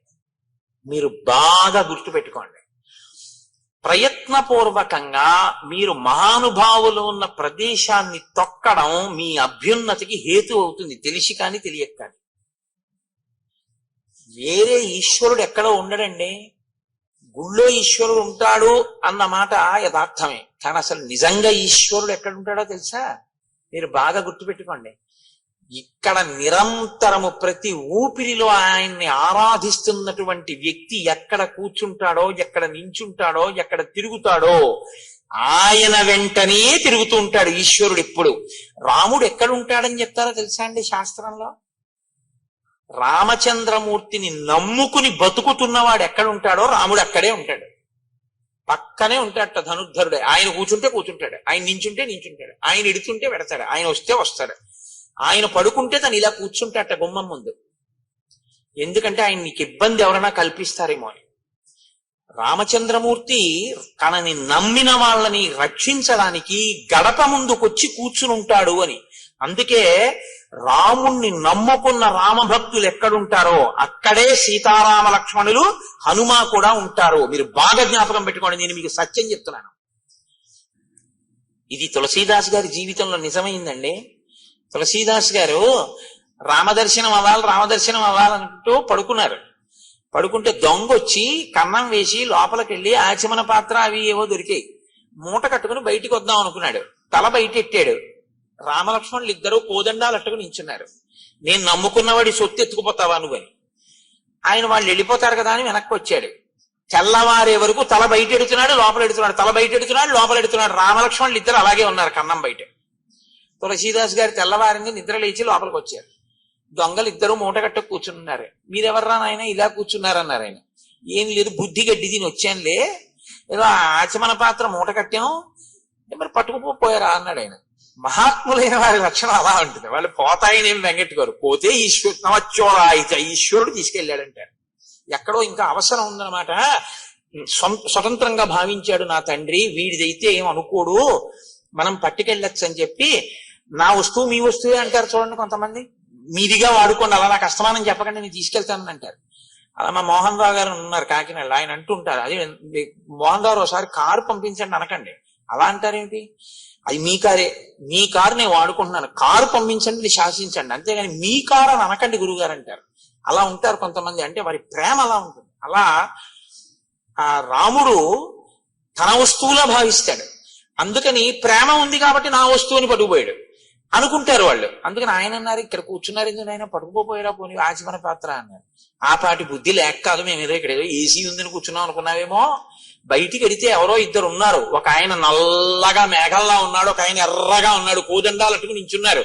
హడిలి లోపలికి వచ్చి కూర్చుంటున్నాం. బయటికి ఎడదామంటే ఎన్ని మాటలు ఎడితే అన్ని మాటలు ఇద్దరు మా వంకి ఇలా చూస్తున్నారు. అందరూ మళ్ళీ వెనక్కి వస్తున్నాం అన్నారు. ఆయన బయటికి వెళ్ళి చూశారు, ఎవ్వరు లేరు. అప్పుడు ఆయన ఏడిచారు తులసీదాస్ గారు. ఒక వెండి ఆచమన పాత్ర ఉన్నందుకు పోతుందేమో అని నిద్రపోకుండా, స్వామి నా పర్ణశాల ముందు కాపలా ఉన్నావా, మీరెంత ధన్యులు రా, ఇన్ని మాటలు దర్శనం పొందారు, నాకు అవ్వలేదని ఏడిచారు. నేను అందుకే మీకు మనవి చేశాను, ఎవడు రాముణ్ణి నమ్మాడో వాడు ఉన్న చోట రాముడు ఉంటాడు. తప్ప ఇంకొక చోట రాముడు ఉంటాడని మీరు అనుకోకండి. రామ భక్తులు ఎక్కడున్నారో అక్కడే సీతారాములు ఉంటారు. ఆయన రావడం కన్నా ముందు వాళ్ళు వస్తారు, మీరు గుర్తు పెట్టుకోండి. ఆయన వెళ్ళిన తరువాత బిక్కమొహాలు వేసుకుని వెళ్ళిపోయాడు ఇక్కడ తిరిగేవాడు అని ఆయన వెంట వెళ్ళిపోతారట వాళ్ళు. అంత ప్రేమగా ఉంటారు వాళ్ళు. మీకు ఇది ప్రత్యేకించి రామావతారంలో మెండుగా కనపడుతుందండి. త్యాగరాజస్వామి వారి విషయంలో కనపడే, రామదాస్ గారి విషయంలో కనపడలేదండి. భద్రాచలంలో గంజిగుంటలో పడిపోయినటువంటి పిల్లవాడి శవాన్ని ఉడికిపోయిందాన్ని తీసుకెళ్లి రాముడి దగ్గర పెట్టి, నువ్వు ఇచ్చిన కొడుకు ఇవ్వాలనుకుంటే ఇయ్యి, లేకపోతే నీలో కలిపేసుకో. అంతరాలయంలో పెట్టి తలుపులేసి రామనామ భజన చేశాడు ఆయన. రఘురాముడు పిల్లవాడు పరిగెత్తుకుంటూ వచ్చి తండ్రి ఒళ్ళో పడుకున్నాడు. ఇవి ఇంతకన్నా ఏం నిజం కావాలి మీకు? ఈ మధ్య వారే కదా రామదాస్ గారు. ఆయన వాడినటువంటి మంగళసూత్రంలో 3వ శతమానం కూడా మనం కళ్యాణంలో చూస్తున్నాంగా. ఉన్నాడు రాముడు, మీరు నన్ను నమ్మండి, రాముడు ఉన్నాడు. ఇప్పటికీ రాముడు తిరుగుతూనే ఉన్నాడు. మీరు నమ్మి ఉన్న చోట మీ వెంట రాముడు ఉన్నాడు. రాముడు లేకపోవడం లేదు. మీరు పడుకుంటే ఆయన మీ పడుకున్న చోట ఉన్న కుర్చీలో ఆయన కూర్చుని ఉంటాడు. మీరు తింటుంటే అప్పుడు ఆయన కూడా పక్కన ఒక విస్తరి వేసుకుని ఓ అరిటాకు పెట్టుకుని మీరు ఇంత అన్నం మహానైవేద్యం పెడితే అదే సమస్త షడ్రసోపేత భోజనంగా భావించి తిని సంతోషిస్తాడు. ఎక్కడ రాముణ్ణి నమ్మిన వాడున్నాడో అక్కడే సీతారాములు కూడా ఉంటారు. అందుకే శాస్త్రంలో మాట ఉంది, రాముణ్ణి తెచ్చుకోవడానికి తేలిక మార్గం రామభక్తుణ్ణి తెచ్చుకోవడానికి. తెలుసా అండి? రామభక్తుడు వస్తే సీతారాములు వస్తారు. కాబట్టి ఇప్పుడు రాముడు బయలుదేరి అత్రి ఆశ్రమానికి వెళ్ళారు. ఆయన అన్నారు, సోత్రే రాశ్రమమాసాద్య తం వవందే మహాయశాః తం చాపి భగవాన్ అత్రి పుత్రవత్ ప్రత్యపద్యత.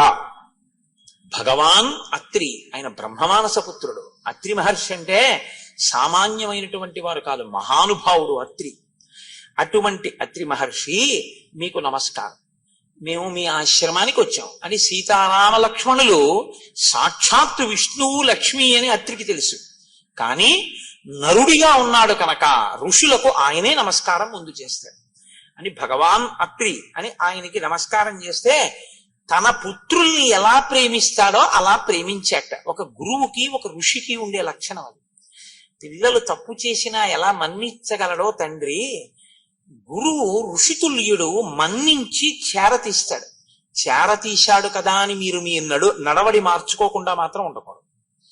కాబట్టి ఇప్పుడు అత్రి మహర్షి అనసూయమ్మని చూపించి ఆ సీతారామ లక్ష్మణులతో చెప్తున్నారు. ఇది మహోత్కృష్టమైన ఘట్టం అండి. నాకు శ్రీరామాయణంలో అత్యంత ప్రీతిపాత్రమైనటువంటి ఘట్టాల్లో నాకు ఇదొకటి. దశవర్షాణ్యనావృష్ట్యా దగ్ధే లోకే నిరంతరం యయా మూలఫలే సృష్టే జాహ్నవీచ ప్రవర్తిత. రామ, నా భార్య అనసూయమ్మ అని ఉంది. ఆ అనసూయమ్మ ఎటువంటిదో తెలుసా రామా? ఒక 10 సంవత్సరాల పాటు అనావృష్టి వచ్చింది. ప్రజలకి తినడానికి ఏమీ లేక చచ్చిపోతున్నారు. అప్పుడు నా భార్య ఎండిపోయిన గంగా నది ప్రవహించేటట్టు చేసింది తన తపశ్శక్తితో. నీటితో ప్రవహించేటట్టు చేసి ఎండిపోయినటువంటి నేలలోంచి కందమూలములు వచ్చేటట్టుగా, మొక్కలు ఆకుపచ్చతనంతో పెరిగి కాయలు పళ్ళు పండేటట్టుగా చేసింది. చేసి ఈ ప్రజలందరికీ అన్నం పెట్టింది నా భార్య. అంత గొప్ప తల్లి నా భార్య. కడుపున పుట్టిన వాళ్ళకి పెడతారు, ఈ ప్రాంతంలో ఉన్న వాళ్ళందరికీ 10 ఏళ్లు పెట్టింది నా భార్య. అంతటి విశాలమైన మనసున్నది. లోకమంతటి చేత అమ్మా అని పిలిపించుకున్నటువంటి తల్లి. ఉగ్రేణ తపసాయుక్త నియమైశ్చాప్యలంకృత దశవర్ష సహస్రాణి యయా తప్తం మహత్తపః. దశవర్ష సహస్రాణి, ఆమె 10,000 సంవత్సరముల పాటు చాలా కఠినమైన నియమములతో తపస్సు చేసింది. ఒక స్త్రీ నా యొక్క అనుమతితో. మీరు బాగా జ్ఞాపకం పెట్టుకోండి, ఆడది నోము చేస్తుంది, ఆడది వ్రతం చేస్తుంది. కానీ ఆడది చేసే నోముకి, ఆడది చేసే వ్రతానికి సిద్ధిని దేవతలు ఎప్పుడు ఇస్తారో తెలుసా అండి? ముందు భర్త పాదాలకి నమస్కారం చేసి అనుమతి తీసుకుంటే. ఎందుకనంటే యోమే భర్త సమే గురువు. అది వదిలేసి ఆయనకి ఏం తెలియదండి, ఆయన వెర్రాడండి, ఆయన పిచ్చాడండి, ఆయన ఏం చేసుకోరండి, నేనే చేస్తుంటానండి మా ఇంట్లో అన్న వాళ్ళ పూజలు ఈశ్వరుడు ఆదరించడు. నేను ఉన్న మాట మాట్లాడుతున్నానంతే. నేను వేదాన్ని నమ్ముకున్నాను, నేను శాస్త్రాన్ని నమ్ముకున్నాను, నేను రామాయణాన్ని నమ్ముకున్నాను. నేను ఏది నమ్ముకున్నానో నేను అదే మాట్లాడతాను. నాకు ఇంకోలా మాట్లాడడం నా చేత కాదు. కాబట్టి అత్రి అంటున్నారు, అనసూయా వ్రతై స్నాత ప్రత్యూహాశ్చ నివర్తితా దేవకార్య నిమిత్తంచ యయా సంతరమాణయ దశరాత్రం కృతా రాత్రి సేయం మాతేవతే నఘ తామిమాం సర్వభూతానాం నమస్కార్యాం యశస్వినీం అభిగచ్చతు వైదేహి వృద్ధామ క్రోధనాం సదా అనసూయేతి యా లోకే కర్మభి ఖ్యాతిమాగత. ఆయన అంటున్నారు, ఈ అనసూయ ఎంత గొప్పదో తెలుసా రామా? ఈమె దేవతల కొరకు 10 రాత్రుల్ని ఒక రాత్రిగా మార్చింది. సుమతి అని ఆవిడ కూడా చాలా పతివ్రతే. కానీ నేను మీతో మనవి చేశాను, 2 రకాలుగా అనుష్ఠానం ఉంటుంది. భర్త ఏం చెప్తే చేసేవాళ్ళు కొందరు, భర్తతో పాటు శాస్త్రం బాగా తెలిసి ధర్మాధర్మములు ఆయనతో మాట్లాడుతూ కలిసి ఆయన్ని దిద్దుతూ తనని దిద్దుకుంటూ అనుగమించేవారు కొందరు. సీతారాములు 2వ కోవలోకి వస్తారు, సుమతి 1టి కోవలోకి వస్తుంది. ఆవిడ భర్త ఏం చెప్తే అది. భర్త ఒక రోజు ఒక దారుణమైన కోరిక కోరాడు. అది పెద్ద నేను విశేషంగా దాని గురించి ప్రస్తావన చేయక్కర్లేదు, మీ అందరికీ తెలుసు. ఆవిడ బుట్టలో పెట్టుకుని రాత్రి వేళ తీసుకెడుతోంది ఆయన కోరుకున్నటువంటి వేశ్యా మందిరానికి. అక్కడ మాండవ్య మహాముని అని ఒక మాండవ్య మునికి ఆయన పూర్వక జన్మలో చేసుకున్నటువంటి పాపం అనుభవానికి వచ్చి ఆయన్ని కొరత వేశారు. కొరత వేసి అంటే శూలారోహణం చేయిస్తారు.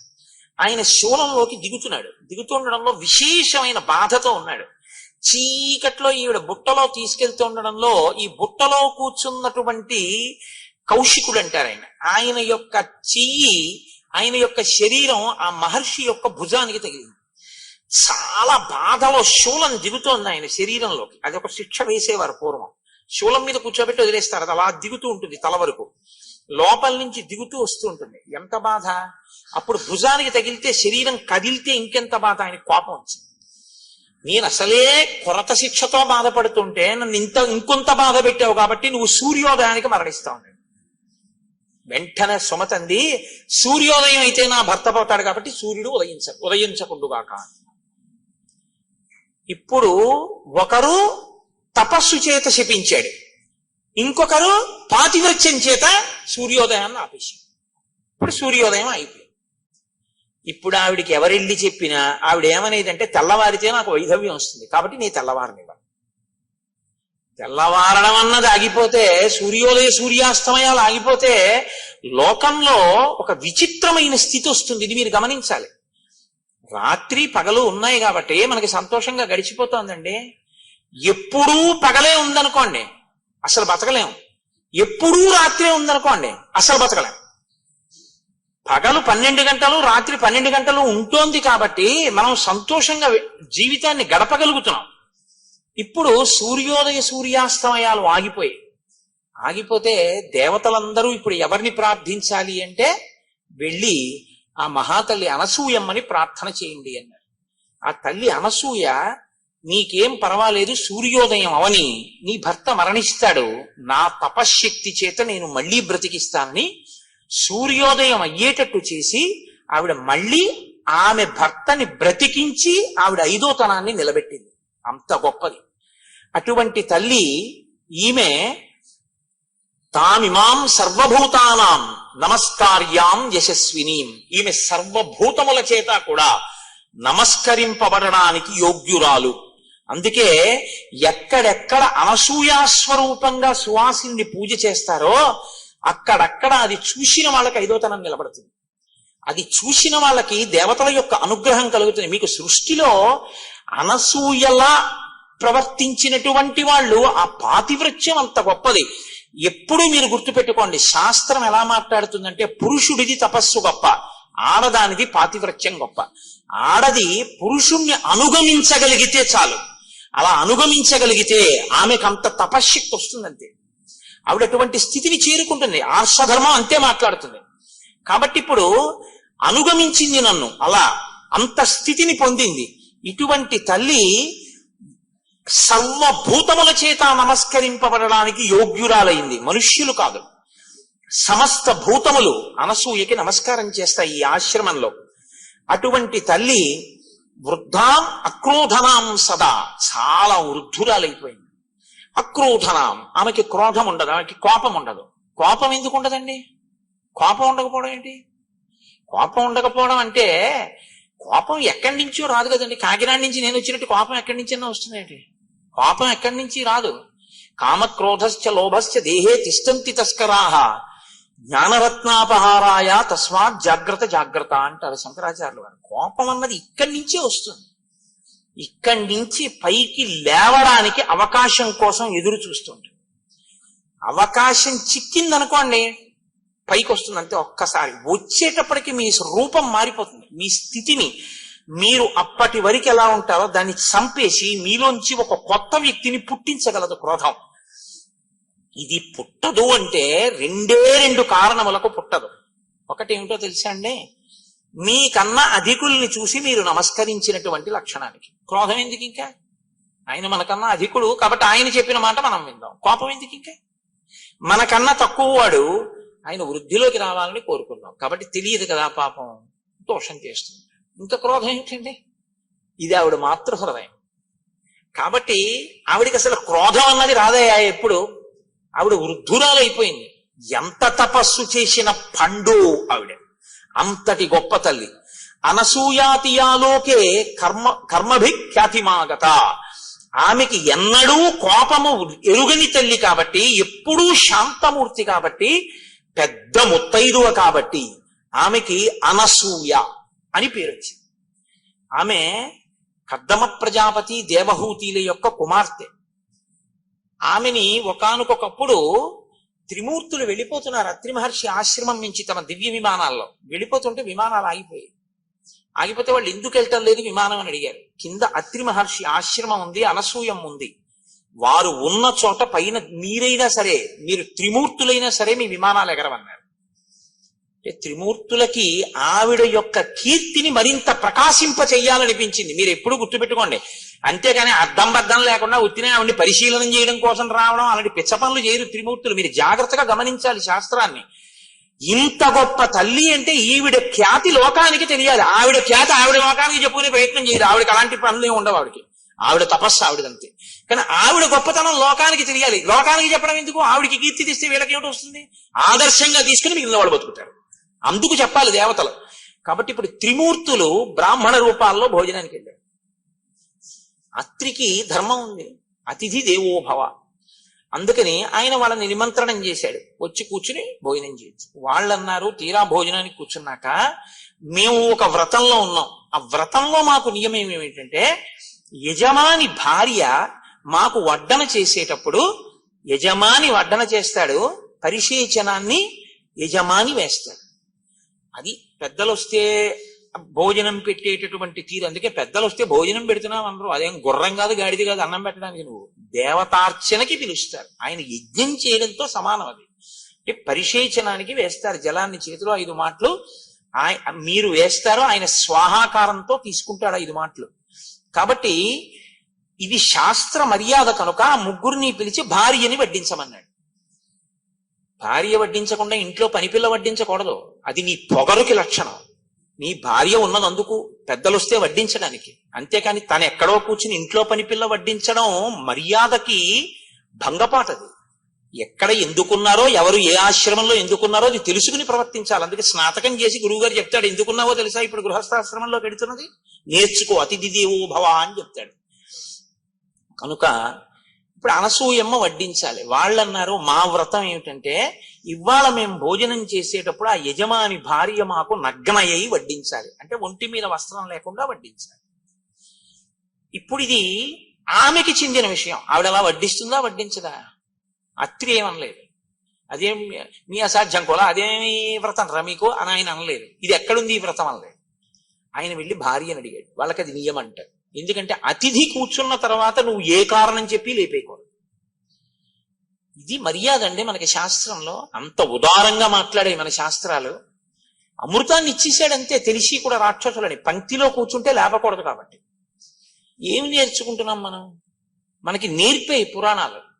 కాబట్టి ఇప్పుడు వెళ్ళి వాళ్ళకి నగ్గనగా వడ్డించాలట. మరి వడ్డిస్తావా అన్నాడు. ఆవిడంది, అది పెద్ద విషయమా, అలాగే వడ్డిద్దాం. ఆవిడ ముందు బట్ట కట్టుకుని వచ్చింది. వచ్చి మంత్రాక్షతలు తీసుకొచ్చింది. మంత్రాక్షతలంటే నడుము విరగనటువంటి బియ్యానికి అక్షత అని పేరు. అది తన చేతిలో పట్టుకుని మంత్రాన్ని ఉపాసన చేసి తన తపశ్శక్తిని ప్రవేశపెడితే అవతల వారు దానికి లొంగవలసిందే. తను కోరుకున్నట్టు ఆవిడ చేయగలదు. ఆవిడ మంత్రాక్షతలు చేత పట్టుకుని వచ్చి ముగ్గురి తల మీద వేసింది. వేసి పసిబిడ్డల కుదురుగాక. ముగ్గురు ఆ వేసినటువంటి ఆసనాల మీద పసిపిల్లలై పడుకున్నారు. అమ్మ తన కొడుకు పసిపిల్లవాడు అక్కడే ఆడుకుంటుంటే అమ్మవాడిని ముద్దులాడుతూ స్నానం చేసి వచ్చి ఒళ్ళు తుడుచుకుంటుంది, బట్ట కట్టుకుంటుంది. వాడిలో మనోవికారం ఉంటుందా? పసితనానికి ఉన్న గొప్పతనం అది. పసిపిల్లలు ముగ్గురు అలా కూర్చున్నారు, పడుకుని ఆడుకుంటున్నారు. ఆవిడ వడ్డించేసింది, వెళ్ళి బట్ట కట్టుకుంది, వచ్చింది, ముగ్గురి మీద మంత్రాక్షతలు వేసింది. తినండి. ముగ్గురు త్రిమూర్తులు ఏ రూపాల్లో వచ్చారో ఆ రూపాల్లో తిన్నారు. తినేసిన తర్వాత ఆవిడంది, పిల్లల విషయంలోగా తల్లి ఎలా ప్రవర్తిస్తుంది, అన్యుల విషయంలో కాంత అలా ప్రవర్తించడగా నగ్గనగా వచ్చి ఎవరి ముందు నిలబడదు. నేను దాని గురించి పెద్ద వ్యాఖ్యానాలు ఏం చెయ్యక్కర్లేదు. పసిపిల్లలైతే అమ్మ హృదయం వేరు, ఆ పసిపిల్లాడి మనస్సు వేరు. పసిపిల్లాడు అక్కడ ఆడుకుంటుంటే అమ్మ స్నానాల గది తలుపు తెరిచి వాడు ఏ ప్రమాదం తెచ్చుకుంటాడో అని స్నానం చేసేస్తుంది. అమ్మ అలా ఉండబట్టి కదండి బతికి బట్టగట్టాం. అమ్మ ఆ ప్రేమ చూపించకపోతే మన బతుకులు ఎక్కడ ఉన్నాయి? కాబట్టి అమ్మతనం బిడ్డతనాన్ని చూస్తుంది. కాబట్టి ఇప్పుడు మీరు తిన్న తర్వాత కూడా నాకు అలాగే కనపడిందండి ఆవిడ. ఇప్పుడు వాళ్ళెవరు కనపడకుండా ఉండడానికి ఇంకా వాళ్ళ ప్రమేయం లేదు. ఆవిడ తపశ్శక్తి అంత గొప్పది. అన్నం తినేయడం అయిపోయిన తర్వాత ఆవిడ మళ్ళీ అక్షతలు చేసి వేసేసింది. ముగ్గురు పసిపిల్లలు అయిపోయారు. 3 ఉయ్యాళ్ళు కట్టి పడుకోబెట్టి ఊపింది. మీకు అలా వడ్డించాను కాబట్టి నేను తల్లిని, మీరు బిడ్డలు పడుకోండి ముగ్గురు అని. ముగ్గురు పడుకున్నారు అంతే. ఆవిడ ఊయలు ఊపుతాను. ఇప్పుడు పరిగెవరు తీశారు? కీర్తి ప్రకాశింపజేయడం మాట దేవుడు. ముగ్గురు ఉయ్యాల్లో పడుకున్నారని ముగ్గురు వచ్చారు. లక్ష్మి, సరస్వతి, పార్వతి ముగ్గురు వచ్చారు. ఎలా? పూజ కోసం కాదు, భర్తలు నిమ్మని పరిగెత్తుకుంటూ వచ్చారు. అమ్మా పసిబిడ్డల్ని చేసేసావు కదమ్మా, మాకు మా భర్తల్ని ఇచ్చేవా అమ్మా అని అడిగారు. అదెంత పని? మళ్ళీ మంత్రాక్షతలు వేసింది. ముగ్గురు బిడ్డలయ్యారు. ముగ్గురు కోడళ్ళకి ఇచ్చేసింది. ఇప్పుడు ముగ్గురు కొడుకులయ్యారు. లలితాపరాభట్టారిక స్వరూపం శాస్త్రంలో ఏదో ఆ లలితాపరాభట్టారిక స్వరూప స్థాయికి చేరింది అనసూయమ్మ. ఇది ఆవిడ గొప్పతనం. అటువంటి అనసూయ స్వరూపం గురించి చెప్పి ఆ స్వరూపాన్ని ఇక్కడ తీసుకొచ్చి ఒక సువాసిని యందు ఆవాహన చేసి పూజ చేయకపోతే దోషం అయిపోతుందండి. శాస్త్రాలు మీకు చూసే అవకాశం ఇచ్చే ఒక సువాసిని కూర్చోబెట్టి మీరు శ్రీ సూక్తంతో ఆవాహన చేసి పూజ చేస్తే మీకు అనసూయమ్మకి జరుగుతున్న పూజ మీరు చూసేసినట్టే. దాని చేత మీరు ధన్యులైపోతారు. చూపుల శ్రీపతి రూపము నాపోవక త్రావి త్రావి హర్షోద్ధతయ్యి వాపుచ్చి మందమధురాలాపంబుల పగడనతిథి లక్ష్మీనాథున్ అంటారు పోతన గారు. చూపులతో తాగి ఆనందం అనుభవించాలి ఒక్కొక్కసారి. అందుకు కదా ఇప్పుడు ఈ ఘట్టం తర్వాత సువాసిని పూజ జరుగుతోంది అనసూయ స్వరూపంగాను. ఇదే ఆవిడ గొప్పతనం. కాబట్టి రామ, నువ్వు ఇప్పుడు ఆ అనసూయ దగ్గరికి నువ్వు సీతమ్మని పంపించు. సీతమ్మ లోపలికి వెళ్ళి అనసూయమ్మతో మాట్లాడుతుంది అని అనసూయని పిలిచారు అత్రి మహర్షి. రామలక్ష్మణులు సీతమ్మ నమస్కారం చేశారు. ఆయన అన్నారు, అనసూయ సీతమ్మని లోపలికి తీసుకెళ్ళు. వాళ్ళిద్దరికీ తెలుసు ఏమివ్వాలో ఎందుకు ఇవ్వాలో, రామాయణాన్ని ఎలా తిప్పాలో ఋషులకి తెలుసు. కాబట్టి ఇప్పుడు అనసూయమ్మ సీతమ్మని తీసుకుని లోపలికి వెళుతోంది. వెడుతున్న అనసూయమ్మ ఎలా ఉందో మనకి నిజంగా వాల్మీకి, అందుకు కదండి ఋషి రుణం వచ్చింది. అనసూయమ్మ ఎలా ఉండేదండి అన్నారు అనుకోండి, ఆవిడ వృద్ధురాలు అని మహర్షి చెప్పారు. ఎలా ఉందో మనం చూడ్డానికి వీలుగా లైవ్ టెలికాస్ట్ అంటారే, శాబ్దికమైన ప్రత్యక్ష ప్రసారం చేస్తారు మహర్షి. ఆయన అంటారు, శిథిలాం ఫలితాం వృద్ధాం జరా పాండురమూర్ధజాం సతతం వేపమానాంగీం ప్రవాతే కదలీయథ. ఆవిడ శిథిలాం, శరీరమంతా శిథిలమైపోయింది. ఫలితాం, ఆ తల్లి ఒళ్ళంతా ముడతలు పడిపోయింది. వృద్ధాం, వృద్ధురాలైపోయింది. జరాపాండురమూర్ధజాం, వృద్ధాప్యం చేత ఆవిడ తలంతా నిరిసిపోయి ముగ్గుబుట్టు అయిపోయింది, పెద్దదైపోయింది, పెద్ద ముత్తైదువ. సతతం వేపమానాంగీం, ఆవిడ ఇలా వణికిపోతోంది, చేతులవిని. ప్రమాతే కదలీయథ, గాలి వేస్తే అరిటి చెట్టు ఎలా కదిలిపోతుందో అలా కదిలిపోతోంది. అటువంటి తల్లి బయటికి వచ్చి సీతమ్మ చెయ్యి పట్టుకుని లోపలికి తీసుకెళ్ళింది. లోపలికి వెళ్ళిన సీతమ్మ అనసూయమ్మ ఏం మాట్లాడుకున్నారో మనకి వెంటనే కెమెరా అటు తిప్పుతారు మహర్షి. అది రామాయణానికి గొప్పతనం. నేను అదే ఏకాంతంగా చదవండి రామాయణాన్ని, రామాయణాన్ని మామూలుగా చదవకండి అని నేను అంటాను. మీరు దాన్ని అలా చూస్తుంటే మీకు ఇక్కడ రామాయణం కదిలేటట్టుగా ఆయన రచన చేశారు. ఇప్పుడు మీ సంతోషం ఎవరి మీద ఉంటుంది ఇంత చెప్పాక? సీతమ్మ అనసూయమ్మ ఏం మాట్లాడుకుంటున్నారో లోపల ఉంటుంది, బయట అత్రి రామలక్ష్మణులు ఏం మాట్లాడుకుంటున్నారో అని మీకు ఉండదు. వెంటనే కెమెరా అటు తిప్పుతారు మహర్షి. కెమెరా అటు తిప్పుతారంటే నా ఉద్దేశం ఆయన యొక్క ఘంటం అటు తిరుగుతుంది. మీరు ఆ శ్లోకంలో శబ్దంలో దర్శనం చేయొచ్చు. అభివాజ్యత వైదేహి తాపసీం తామనందితాం బద్ధాంజలి పుటా హృష్ట పర్యపృచ్ఛదనామయం. లోపలికి వెళ్ళినటువంటి సీతమ్మ అంజలి ఘటించింది. ఇలా అంజలి ఘటించి రెండు చేతులతో శిరసు ఉంచి నమస్కరించి ఆ తల్లిని తాపసీం అనిందితాం, అనిందత అంటే స్వచ్ఛమైన చరిత్ర కలిగిన అనసూయకి నమస్కారం చేసింది. వెంటనే అనసూయమ్మంది, ఇంకా ఏమి పెద్ద హడావిడేం లేదండి, వెంటనే ఒక మాట అంది. తత సీతాం మహాభాగాం దృష్ట్వా తాం ధర్మచారిణీం స్వాంత్యంత్య బ్రవీత్ హృష్ట దిష్ట్యా ధర్మమవీక్షసే. చాలా సంతోషించినటువంటి మనస్సుతో అనసూయమ్మ ఇలా చూసిందట సీతమ్మ వంక. దేనికి సంతోషం? నమస్కారం చేసిందనే కాదుట. మహర్షి ఎందుకు అనసూయమ్మ సంతోషించిందో చెప్తున్నారు. దిష్ట్యా ధర్మమవీక్షసే, ధర్మాన్ని పట్టుకున్నావు కనుక. అమ్మా నువ్వు ధర్మాన్ని పట్టుకున్నావమ్మా సీతమ్మ, నాకు ఇది సంతోషం వేస్తోందమ్మా అంటే. ఏమిటి సీతమ్మ పట్టుకున్న ధర్మం? వెంటనే చెప్తోంది ఆవిడ. త్యక్త్వా జ్ఞాతి జనం సీతే మానమృద్ధించ భామిని అవరుద్ధం వనే రామం దిష్ట్యాత్వం అనుగచ్చసి. నువ్వు జ్ఞాతి జనాన్ని విడిచిపెట్టావు. మీ మామగారు 2 వరాలిచ్చి కైకమ్మకి రాముణ్ణి అరణ్యవాసానికి వెళ్ళమని చెప్పగానే నా భర్తకి ఇంత కష్టపెట్టినటువంటి ఈ మామగారింట్లో నేనుండి ఈయనకి సేవలు ఎందుకు చెయ్యాలి? మీరు 14 ఏళ్ళు అరణ్యవాసానికి వెళ్ళి వచ్చి మీరు పట్టం కట్టుకున్న తర్వాత నేను వస్తాను, అప్పటి వరకు నేను పుట్టింట్లో ఉంటానని జనక మహారాజు గారి యొక్క కూతురు అయోనిజ అయినటువంటి సీతమ్మ అనుకుంటే అలా పుట్టింటికి వెళ్ళొచ్చు. లేదా నేను అరణ్యవాసానికి ఎక్కడ వస్తానండి, ఇక్కడ ఉంటానులేండి అని రాముడే అన్నాడు కనుక ఉండవని అక్కడ ఉండొచ్చు.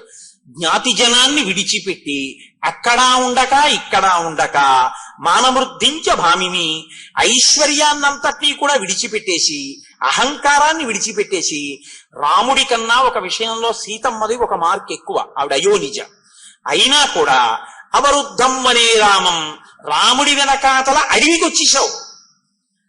దిష్ట్యాత్వం అనుగచ్చసి, రాముణ్ణి పట్టుకున్నావు, ధర్మాన్ని పట్టుకున్నావు, భర్తని అనుగమించావు. భర్త వెంట ఉండాలి ఆడది, భర్త వెనక ఉండడం, భర్తని అనుగమించడం కన్నా పూజ ఇంకొకటి లేదు. ఎన్ని పూజలు చేసి ఇది వదిలినా అది 0, అన్ని వదిలి ఇది ఉంటే పూర్ణం అన్న ధర్మాన్ని పట్టుకున్నావు సీత. అందుకు నేను సంతోషిస్తున్నాను. సీతమ్మ, నేను నీతో ఒక మాట చెప్పనా?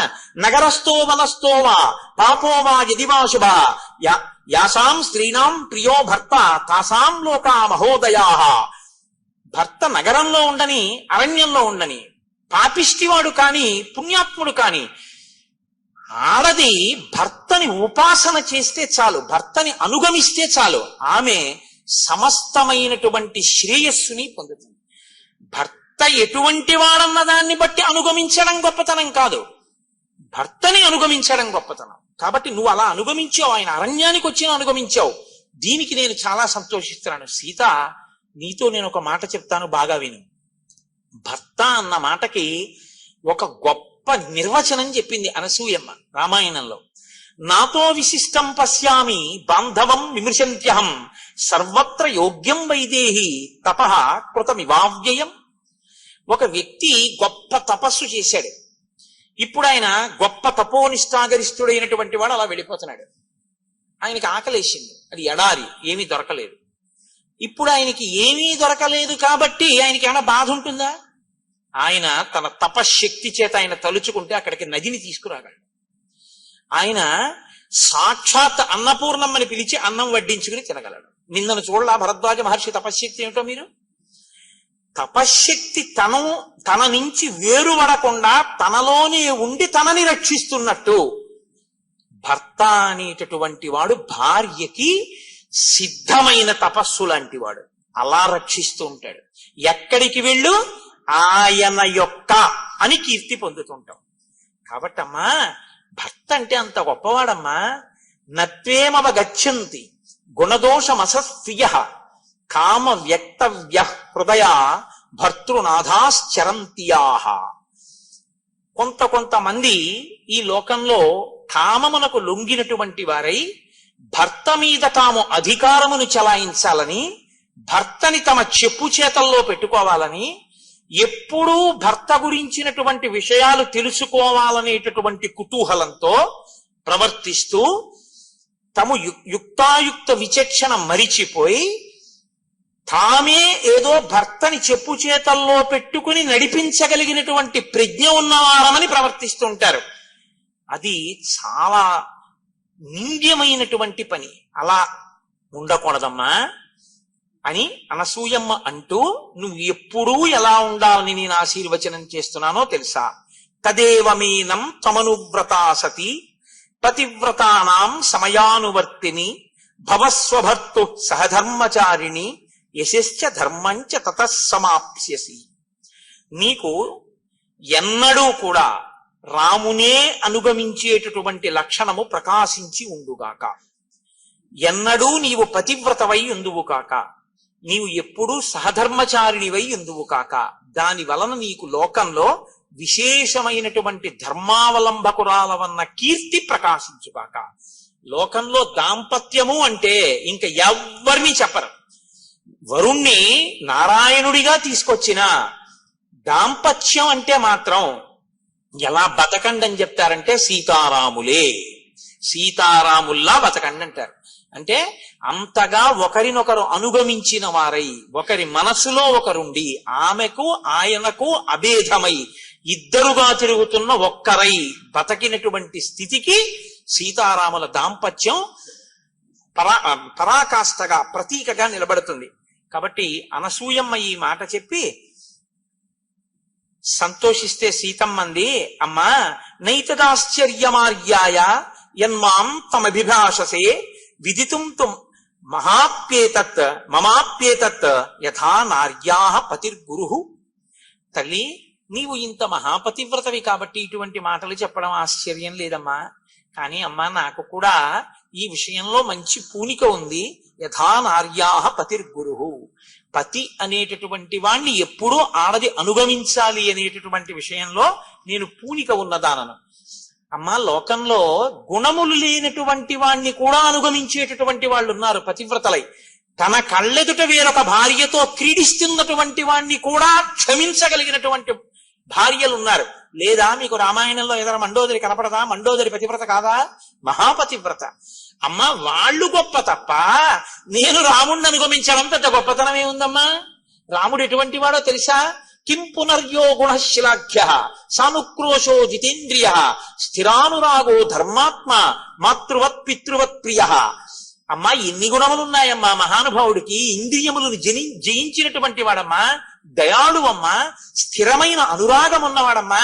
కొన్నాళ్ళు ఈ భార్య యందు అనురాగంతో ఉండి రేపు పొద్దున్న ఇంకో భార్యని స్వీకరించేటటువంటి లక్షణం ఉన్నవాడు కాదమ్మా ఆయన. స్థిరమైన అనురాగం ఉన్నవాడమ్మా. మాతృవత్ పితృవత్ ప్రియ. ఆయన తల్లి తండ్రి యందు ప్రేమ ఎలా ఉంటుందో నాకు రాముని యందు ప్రీతి అలా ఉంది, ప్రేమ అలా ఉంది. మీరు బాగా జ్ఞాపకం పెట్టుకోండి ఈ మాటలకు అర్థం. ఇవాళ ద మోస్ట్ డిస్టార్టెడ్ వర్డ్ ప్రేమ అంటే, నేను ఆంగ్ల భాష ఉపయోగించానని మన్నించండి, అంతగా ఏ పదము కూడా లోకంలో తప్పుగా వాడబడనటువంటి మాట ఏదైనా ఉంటే ప్రేమ అన్న మాటే. ప్రేమ అన్న మాటని ఎవరి ఇష్టం వచ్చినట్టు వాళ్ళు వాడేస్తున్నారు. కామము అన్న మాటని చెప్పవలసిన చోటది చెప్పకుండా ప్రేమ అన్న మాటతో దాన్ని పూర్ణ చేస్తున్నారు. మీరు మాటని కాని ఒక చోట చెప్పవలసిన దాన్ని ఇంకొక మాట పెట్టేస్తే జీవితాలు పడిపోతాయి. తెలుసా అండి? ఎందుకో తెలుసా? ప్రేమ అన్న మాటకు అర్థం ఏంటంటే ప్రతిఫలాన్ని అపేక్షించకుండా అవతలి వ్యక్తి యొక్క అభ్యున్నతిని చిట్ట చివరి శ్వాస వరకు కోరుతూ వారి అభ్యున్నత కొరకు తన జీవితాన్ని కూడా పరిత్యజించగలిగినటువంటి స్థితి ఉన్నటువంటి వ్యక్తికి ప్రేమ కలిగిన వాడు అని పిలుస్తారు. ఇది ఎవరికి చెల్లుతుందంటే తల్లికి, తండ్రికి, గురువుకి, భర్తకి, వీళ్ళకి చెందుతుంది. ఎందుకనంటే ఒక తల్లి బిడ్డను ఎందుకు ప్రేమిస్తుంది? కడుపులో ఎందుకు పెట్టుకుంది? వైకుంఠం క్యూ కాంప్లెక్స్ లో వెళ్ళిపోతున్నటువంటి చంటి పిల్లవాడు ఏడిస్తే నిన్నగాక మొన్న పెళ్ళైనటువంటి యవ్వనంలో ఉన్న తల్లి పిల్లవాడు ఏడిస్తే ఏడిచాడు కానీ ఇంతమంది మగవాళ్ల మధ్యలో నేను నా స్తన్యం ఇవ్వను అనకుండా వాడు ప్రాణం ఎక్కడ పోతుందో అని అంతమంది మగవాళ్ళు ఉన్నారని కూడా చూడకుండా స్తన్యం ఇచ్చి పిల్లాడిని ఎందుకు పోషిస్తోంది? పిల్లవాడి మలమూత్రాలు ఎందుకు ఎత్తుతోంది? తన నెత్తుటిని పాలగా మార్చి పిల్లవాడికి ఎందుకు పడుతోంది? వాడు ఏడిస్తే వాడి చెవిలో చీమ దూరిందని ఏ భాష చేత తెలుసుకుంటోంది? ఇది అమ్మతనం. ఈ అమ్మతనం ఉందే, ఈ అమ్మతనమే లోకంలో మొట్టమొదటి దైవ స్వరూపంగా గుర్తింపబడి గౌరవింపబడింది. ఈ అమ్మ ప్రాణం పోయేటప్పుడు ఆఖరణ కూడా ఆ కొడుకును ఒకసారి చూసి చచ్చిపోవాలనుకుంటుంది. నా కొడుకు ఒళ్ళో తలపెట్టుకు చచ్చిపోవాలనుకుంటుంది. కట్టుకున్నవాడు వాడు కొరివి పెడితే బాగుండు అనుకుంటుంది. వాడు వైద్యం చేయించకపోయినా ఎందుకమ్మా వాడు అన్నం పెట్టాడా వైద్యం చేయించాడా ఆ పిల్లవాడు నాశనం అయిపోతాడమ్మా అన్నారు అనుకోండి ఎవరైనా. వద్దమ్మా అంత మాట అనకండమ్మా, వాడలా 10 కాలాలు బతకనివ్వండి, అంతేకాని నాకు అన్నం పెట్టకపోతే ఏమిటి, పెద్దదాన్ని అయిపోయిన ఎన్నాళ్ళు ఉంటాను, ఇవాళ ఉంటాను, రేపు పోతాను, వృద్ధిలోకి రావలసిన వాడు వాడంటుంది. ఇది అమ్మ అంటుంది. నాన్నగారు అంటారు, గురువు గారు అంటారు.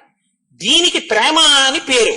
అంతేకాని ఓ తల్లి తండ్రి కష్టపడి తన కడుపున ఒక అందమైన పిల్ల పుట్టింది, దాన్ని కన్యాదానం చేసి దాని జీవితాన్ని అభ్యున్నతిలోకి తీసుకొద్దామని నిరంతరం కలలు వాళ్ళు కంటే నీ సొత్తులా నువ్వు ఎక్కడో ఆ పిల్లని చూసి అయితే నాది కావాలి లేకపోతే ఎవరికో కాకూడదని నువ్వు ఆమె మీద యాసిడ్ పోసి ప్రేమ అని పిలవడం నీ కామానికి పరాకాష్ట తప్ప ప్రేమ ఎలా అయింది?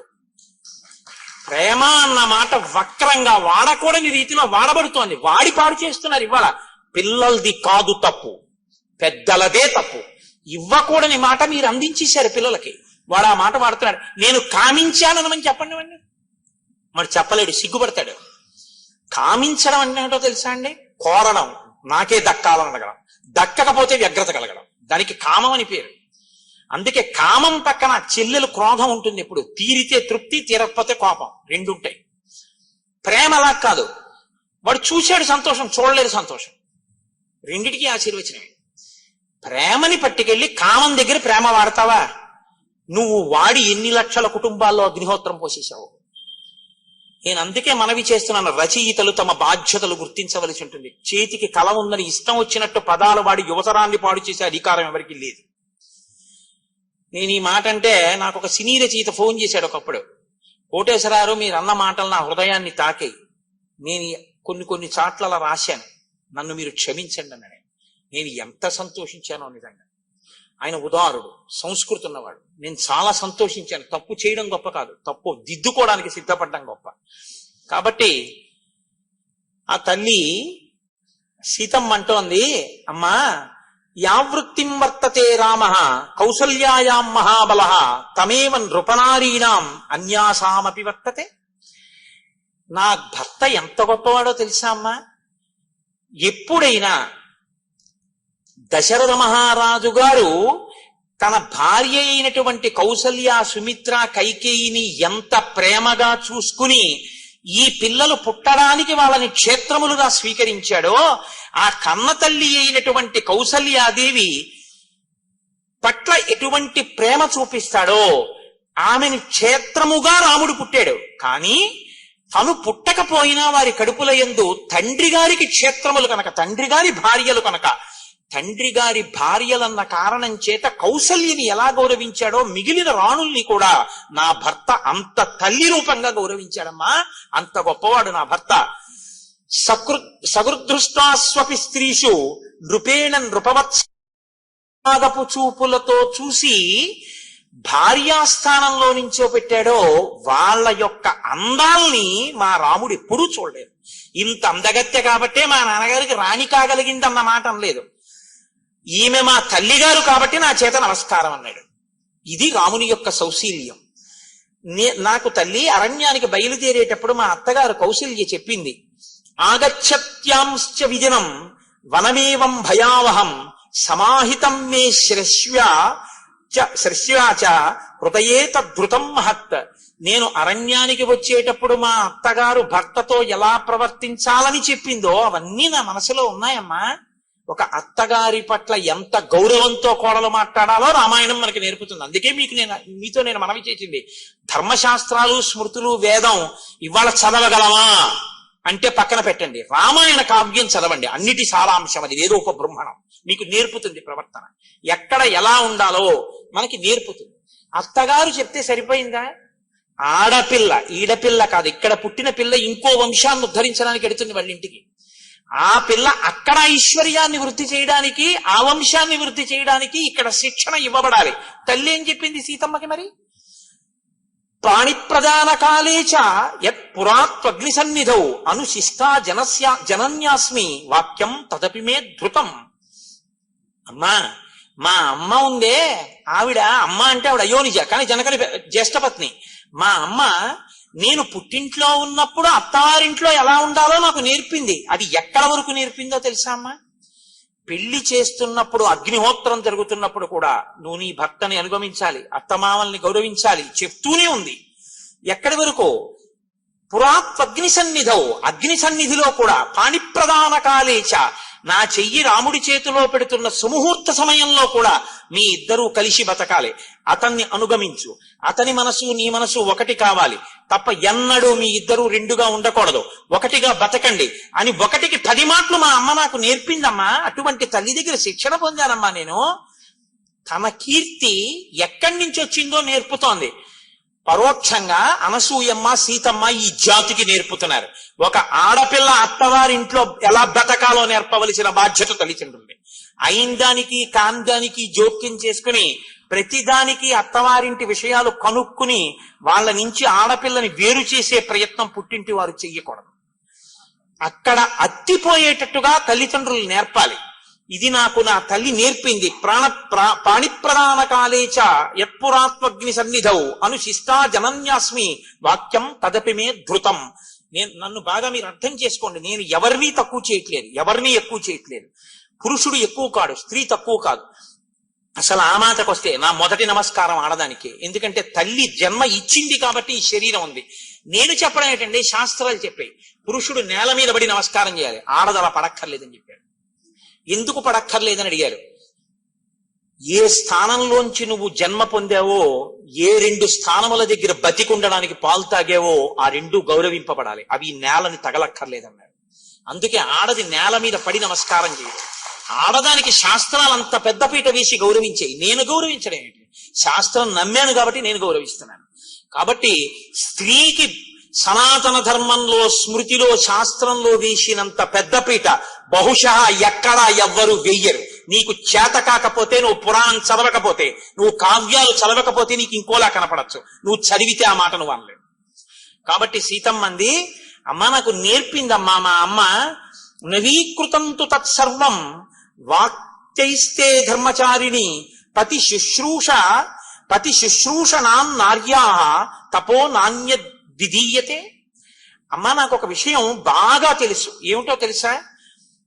అసలు ఆడది ప్రత్యేకంగా తపస్సు అనేటటువంటిది వేరే చెయ్యక్కర్లేదు. ఎందుకో తెలుసా? ఆయన గాయత్రి చేసుకోవాలి, సంధ్యావందనం చేసుకోవాలి. ఆయన సంధ్యావందనానికి స్నానం చేశాక నీళ్ళెట్టింది, అయిపోయింది ఆవిడ తపస్సు. ఆయన చేసిన గాయత్రిలో సగం ఈవిడికి వేసేశారు. ఆయన జపం చేసుకుని వచ్చి భోజనానికి కూర్చున్నాడు, ఆయనకి అన్నం వండి పెట్టింది, ఆయన చేసిన పూజలో సగం ఈవిడికి వేసేశారు.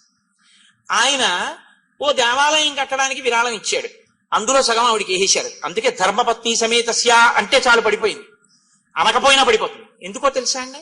అలా ఓ దేవాలయం కట్టడానికి విరాళం ఇవ్వడానికి కావలసిన రీతిలో ద్రవ్యాన్ని ఆర్జన చెయ్యడానికి, పురుషుడు తిరగడానికి కావలసిన బలాన్ని సంతరింపజేయడానికి వంట చేసి పెట్టింది ప్రేమతో. కాబట్టి సగం ఫలితం ఆవిడికి వేశారు. కాబట్టమ్మా ఆడదానికి తపస్సు అంటే భర్తని సంతోషంగా ఉంచడమే. ఇది లోకంలో ఎందుకు చెప్పారో తెలుసా అండి ఇంత గొప్ప మాట? భర్తకి శాంతి స్థానం భార్య, భార్యకి శాంతి స్థానం భర్త. బయట ఎన్ని ఇబ్బందులు కలగనివ్వండి, భార్య సంతోషంగా పలకరిస్తే ఆయన సంతోషిస్తాడు. ఆవిడ ఎంత దరిద్రంలో ఉండనివ్వండి, ఎంతమంది ఏమననివ్వండి, భర్త ఒక్కడు గుండెల్లో పెట్టుకున్నాడు అనుకోండి చాలు సంతోషంగా. దీనికి ఒక మాట చెప్తుంటారు పెద్దలు, సముద్రం లోపలికి వెళ్లి జాలరులో 6 నెలలకోసారి ముత్యాలన్నీ ఏరి జాగ్రత్తగా పట్టుకొచ్చి భార్యల మెళ్లల్లో వేసేవారట. ఒక జాలరి వెళ్లేవాడు కాదుట. ఆ ఒడ్డున ఉన్నటువంటి నత్తగుల్లలన్నీ ఏరి, శంఖాలు ఏరి, దండలు గుచ్చి భార్య మెళ్ళలో వేశాడు. ఇన్ని నగలు వేసినటువంటి వాళ్ళకన్నా నత్తగుల్లలను శంఖాలు వేసుకున్నటువంటి ఈవిడలో ఎక్కువ తేజస్సు ఉండేది. ఎందుకని అడిగారట. రోజు మా ఆయనకి నేను ఎదురుగుండా ఉండి కనపడి నా ముఖం చూస్తే ఆయన సంతోషిస్తారు, ఇంతకన్నా ఏం కావాలి? 6 నెలలు సముద్రంలోకి వెళ్ళి తెచ్చిన ముత్యాలు వేసుకుంటేనే తృప్తి, అందుకని ఈవిడ ముఖం ఎక్కువ శోభించింది అన్నారు. ఆవిడికి ఈయనకి ఆవిడ శాంతి స్థానాలు. ఆ శాంతి పాడు కాకుండా చూడాలి. కొత్తదనం శాంతి పాడవడానికి కారణం. ఎంతో కలిసి ఉంటాయి కుటుంబాలు. తెలిసి తెలియని తనంతో గబుక్కుని వచ్చి భార్య నేరం చెప్పింది అనుకోండి ఎవరి మీదో, ఏమిటండి మీ తమ్ముడు అలా మాట్లాడుతుంటాడు అస్తమానం, నా మనసు చిన్నబుచ్చుకుంటోంది అంటే, అతనికి అప్పటి వరకు తమ్ముడితో కలిసి ఉన్నవాడికి తమ్ముడి మీద కోపం వస్తుంది. అందుకే సన్నికళ్ళు తొక్కించి మంత్రం చెప్తారు పెళ్లిలో. అమ్మ, ఈ రాయి తొక్కినా, గౌరవించినా, పచ్చడి చేసినా, పసుపు కొమ్మెట్టినా ఎంత స్థిరంగా ఉందో, నువ్వు అత్తవారి ఇంట కూడా కొంచెం ఓర్చుకుని ఆ స్థిరభావంతో ఉండు, లేకపోతే గడపలు చాలా అయిపోతాయమ్మా. ఈ ఐకమత్యత విచ్ఛిన్నం అయిపోతుంది. నువ్వు కొంచెం గట్టిగా నిలబడితే కుటుంబాలు కలిసి ఉంటాయి అని ఉదార బుద్ధితో వేదం నేర్పుతుంది. ఆడపిల్లకి ఎంత నేర్పుతుందో మగపిల్లవాడికి అంతా నేర్పుతుంది. చూడండి, అన్ని మాకేనా అనకండి, మళ్ళీ అన్నీ నేర్పుతుంది. ఇప్పుడు నేను వివాహ మంత్ర ప్రాశస్త్యము అన్న విషయం మీద మాట్లాడటం లేదు కాబట్టి నేను వాడి జోలికి ఎక్కువగా వెళ్ళటం లేదు. కాబట్టి అమ్మా, నాకు ఈ విషయం తెలుసు. ఇలా పతిని మించినటువంటి సావిత్రి, రోహిణి మొదలైనటువంటి వాళ్ళు దేవలోకాల్ని చేరుకున్నారు అన్న విషయం కూడా నాకు తెలుసు అని ఆ తల్లి అంది. అమ్మా, నేను చాలా సంతోషించానంటే అనసూయమ్మంది, కింతే కరవాణి బ్రవీహిమే, నీకు ఒక వరం ఇద్దాం అనుకుంటున్నాను, ఏం వరం కావాలో కోరుకో, నీ మాటలకి సంతోషించాను సీతమ్మ అంది. అంటే ఆవిడంది, కృతమిత్యబ్రవీత్ సీత తపోబల సమన్వితాం. అమ్మా, నాకు ఇంకా వేరే కోరికలేంటమ్మా, నాకు ఇంకా వేరే కోరికలు ఏమక్కర్లేదు, నువ్వు ఇంత మంచి మాటలు చెప్పావే అవే నాకు కోరిక. ఈ మంచి మాటలు వినాలని కోరుకోవాలి. కాబట్టి అమ్మా, ఇంత మంచి మాటలు చెప్పావు, ఇంతకన్నా వరం ఏమిటమ్మా, నాకేం అక్కర్లేదు అంటే ఆవిడంది, కాదు కాదు, నేను ఏదో ఒకటి చేస్తే తప్ప నాకు తృప్తి లేదు. ఇదం దివ్యం వరం మాల్యం వస్త్రమాభరణాని చ అంగరాగంచ వైదేహి మహార్షం చానులేపనం మయా దత్తమిదం సీతే తవ గాత్రాన్ని శోభయేత్ అనురూపమసంక్లిష్టం నిత్యమేవ భవిష్యతి అంగరాగేణ దివ్యేన లిప్తాంగీ జనకాత్మజే శోభయిష్యసి భర్తారం యథా శ్రీర్విష్ణు అవ్యయం. ఎంత గొప్ప మాటలు వేసేస్తారండి మహర్షి. నిజంగా సీతమ్మ, నీకు నేను బట్టలు ఇస్తున్నాను, ఈ బట్టలు నలగవు. నీకు అంగరాగములు ఇస్తున్నాను, ఇవి ఎప్పుడు శోభ తరగవు. అంగరాగములంటే శరీరముల యొక్క అంగముల యొక్క కాంతిని ఉద్దీపనం చేసేవి. ఇప్పుడు ఒక నుదురు ఉందనుకోండి, ఆ నుదురుగా అందం కన్నా నుదుటి మధ్యలో భ్రూ మధ్యమునందు బొట్టు ఉంచుకోండి, అందం దిగుడీకృతం అవుతుంది. ఎక్కడ ఏది పెట్టుకుంటే ఆ అంగములు శోభిస్తాయో దాన్ని అంగరాగం అంటారు. బొట్టు, చందనము ఇటువంటివి. అనులేపనము అంటే ఒంటికి రాసుకోవడం వల్ల శోభస్కరంగా ఉంటుంది. అంటే ఈ రోజుల్లో చెప్పాలంటే ఓ పౌడరు, ఫెయిర్ అండ్ లవ్లీ అనొచ్చేమో. కాబట్టి అంగరాగములు, అనులేపనములు ఇవి ఎప్పటికీ జరిగిపోయేవి కావు. ఓ గంట క్రితం రాసుకున్న పౌడర్ గంట పోయిన తర్వాత కుళ్ళుకంపు వస్తుంది. అలా కాదమ్మా, ఇవి రాసుకుంటే ఎప్పటికీ అలాగే ఉంటుంది సువాసన. అలా ఎలా ఉంటుంది? ఆవిడ తపశ్శక్తి అటువంటిది. కాబట్టి నేను ఇటువంటివి నీకు ఇస్తున్నాను, ఇవి నువ్వు ధరించి రాముడికి కనపడవు. భార్య అందానికి సంతోషించవలసినటువంటి అధికారం లోకంలో భర్తదొక్కడిది. ఆమె యొక్క అదృష్టానికి సంతోషించగలిగినటువంటి సుసంపన్నమైన హృదయం బిడ్డలందరిది. అందుకే కదా మనకు అమ్మవారు 2 రూపాల్లో ఉంటుంది. శివకామ సుందరి, లలితా త్రిపుర సుందరి. శివకామ సుందరిగా ఉంటే శివుని మనసులో కామం కలిగించగలిగినటువంటి భార్య, ఆయనకొక్కరికే అందం. మనకో లలితా త్రిపుర సుందరి, లోకానికంతటికి జగజ్జనని, మనకే అమ్మ, ఆయనకి భార్య అయిన అందగత్తె. ఇది ఈ హృదయం కనపడాలి. ఇప్పుడు ఎవరికి కనపడాలి? రామలక్ష్మణుల దగ్గరికి వెడితే రాముడు ఆవిణ్ణి చూస్తే నీలతో ఇద మధ్యస్థ విద్యుల్లేకే భువాస్వర, లక్ష్మితో కూడిన నారాయణుడిగా కనపడాలి ఇప్పుడు ఆ ఆనందంతో. లక్ష్మణుడు అమ్మ మా వదిన ఎంత అదృష్టాన్ని పొందిందో, మా వదినమ్మకి ఇంత అదృష్టం కలిగిందని వదిన పక్కన అమ్మ చేర్చి వదినమ్మ అని మా వదినమ్మ ఇవన్నీ రాసుకొని 10 కాలాలు 5వ తనంతో ఇలా ఉండాలని బిడ్డడు కోరుకున్నట్టు సంతోషించాలి సీతారాముల్ని చూసి. లక్ష్మీనారాయణులు లక్ష్మణుడికి కనపడాలి. సీతమ్మని చూసి సంతోషించినటువంటి ఆ శోభని చూసి సంతోషించినటువంటి హృదయపు పొంగు రాముడి ముఖంలో కనపడాలి. ఇవి అలా కనపడ్డాయిట వాళ్ళ దగ్గర. మనం ఎలా బతకాలో నేర్పుతాడు. ఓ దంపతులు వస్తుంటే వాళ్ళిద్దరినీ చూసి అబ్బా లక్ష్మీనారాయణుల్లో ఉన్నారని నువ్వు అనగలగాలి. కాకి ముక్కుకి దొండపండు అన్న మాట దంపతుల మధ్య అనకూడదు, గుర్తుపెట్టుకోండి, ఎప్పుడు అనకూడదు. ఆవిడ చాలా బాగుంటుంది కానండి ఆయన బాగుండడనో, ఆయన చాలా బాగుంటారు కానండి ఆవిడేం బాగుండదనో, అంత మహానుభావుడికి ఆవిడ భార్య ఏమిటండనో, ఆవిడికి ఈయన భర్త ఏమిటండనో ఎప్పుడు అనకూడదు. ఎప్పుడూ దంపతుల మధ్యలో ఏమనాలంటే వారు ఒకరికొకరు తగిన వారనే అనాలి. అందుకే శంకర భగవత్పాదులు శివానంద లహరి చేస్తే పార్వతీదేవి గొప్ప పరమశివుడు గొప్ప అంటే కళాభ్యాం చూడాలంకృత చిచికళాభ్యాం నిజతప ఫలాభ్యాం అంటారు. ఒకరికొకరు ఒకరి తపస్సుకొకరు ఫలమైన వారంటారు. రుక్మిణీ కళ్యాణం చేస్తే పోతన గారు తగునీ చక్రి విదర్భరాజతకున్ తథ్యంబు వైదర్భయుం తగునీ చక్రికి ఇంత మంచి తగునే దాంపత్యమీ ఇద్దరిన్ తగులం గట్టిన బ్రహ్మ నెర్పరి కదా దర్పాహ తారాతి అంటారు. ఒకరికొకరు తగిన వారంటారు. పెద్దలైన వారు అలా మాట్లాడతారు. పెద్దరికం లేని చిన్న మనసులు లేకి మనసులు ఇంకోలా మాట్లాడతాయి. నీ మనసుని నువ్వు సుసంపన్నం చేసుకోవాలి. ఈ విషయాన్ని మనకి నేర్పుతుంది రామాయణం. కాబట్టి ఇప్పుడు సీతమ్మ తల్లి ఎంతో సంతోషంతో ఆ బట్టలు కట్టుకుని ఆ అంగరాగములు రాసుకుని ఆ అనసూయమ్మని సేవించింది. సేవించిన తరువాత అనసూయమ్మంది నీ కళ్యాణం గురించి నేనేదో విన్నాను, చాలా గొప్పగా చెప్తారు, ఏది ఓసారి నీ కళ్యాణ ఘట్టం చెప్పండి. అప్పుడు చెప్తోంది కొన్ని రహస్యాలు. ఇవి బాలకాండలో మహర్షి చెప్పలేదు, ఇక్కడ చెప్తున్నారు. తస్య లాంగలహస్తస్య కర్షత క్షేత్రమండలం అహం కిలోత్థిత భిత్వా జగతీం నృపతేహి సుత. కొంతమంది ఏమంటారంటే ఏదో నాగటి చాలుకు దొరికింది, మందసంలో దొరికింది, పెట్టెలో దొరికింది అంటారు. సీతమ్మ అలా చెప్పలేదు. ఆవిడ ఏం చెప్పిందంటే మా తండ్రి గారు యజ్ఞం చేద్దామని భూమిని నాగలి చేత్తో పట్టుకుని దున్నుతూ విత్తనాల్ని చల్లుతున్నప్పుడు భూమి చీరుకున్న తర్వాత అందులోంచి నేను ఉద్ధిత పైకి ఇలా లేచాను. ఆవిడ భూమిలోంచి పైకి లేచింది. సమాం దృష్ట్వా నరపతి ముష్టి విక్షేప తత్పర పాంసు కుంఠిత సర్వాంగీం జనకో విస్మితో భవత్. చేతిలో విత్తనాలు పట్టుకు తల్లుతున్న మా తండ్రి నాగటి చాలు ఆ గాడిలోంచి ఇలా పైకి లేచినటువంటి నా ఒళ్ళంతా మట్టితో ఉంటే గబగబా వచ్చి బిడ్డలు లేని జనకుడు నన్ను తీసుకుని ఒళ్ళో కూర్చోబెట్టుకున్నాడు. కూర్చోబెట్టుకుని మనసులో నన్ను కుమార్తెగా భావన చేశాడు. అనపత్యేన చ స్నేహాత్ అంకమారోప్య చ స్వయం మమేయం తనేయత్యుక్త్వా స్నేహోమగి నిపాతితః. నన్ను స్నేహంతో సంతోషంగా నన్ను కుమార్తెగా చూసి ఒళ్ళో కూర్చోబెట్టుకున్నాడు. కూర్చోబెట్టుకోగానే ఈమె ఆయన కుమార్తె ఏనా దొరికింది తప్ప అయోనిజ. అయోనిజ నరకాంత కాదు కదండి. సీతమ్మ నరకాంత కాదు, స్పష్టం. నరకాంత అయితే నరుడికి జన్మించాలి, నరుడికి జన్మించలేదుగా. అయోనిజ కాబట్టి నరకాంత మాత్రం కాదు. నరకాంత మాత్రం కాదు కాబట్టి యోని సంభవ కాదు కాబట్టి దేవతాకాంత.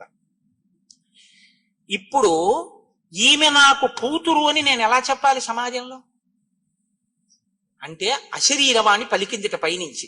అంతరిక్షేచవాగుప్త అప్రతిమా మనుషీకిల ఏవమేతన్నరపతే ధర్మేణ తనయాతవా. ఈమె నరకాంత కాదు, ఈమె అయోనిజ.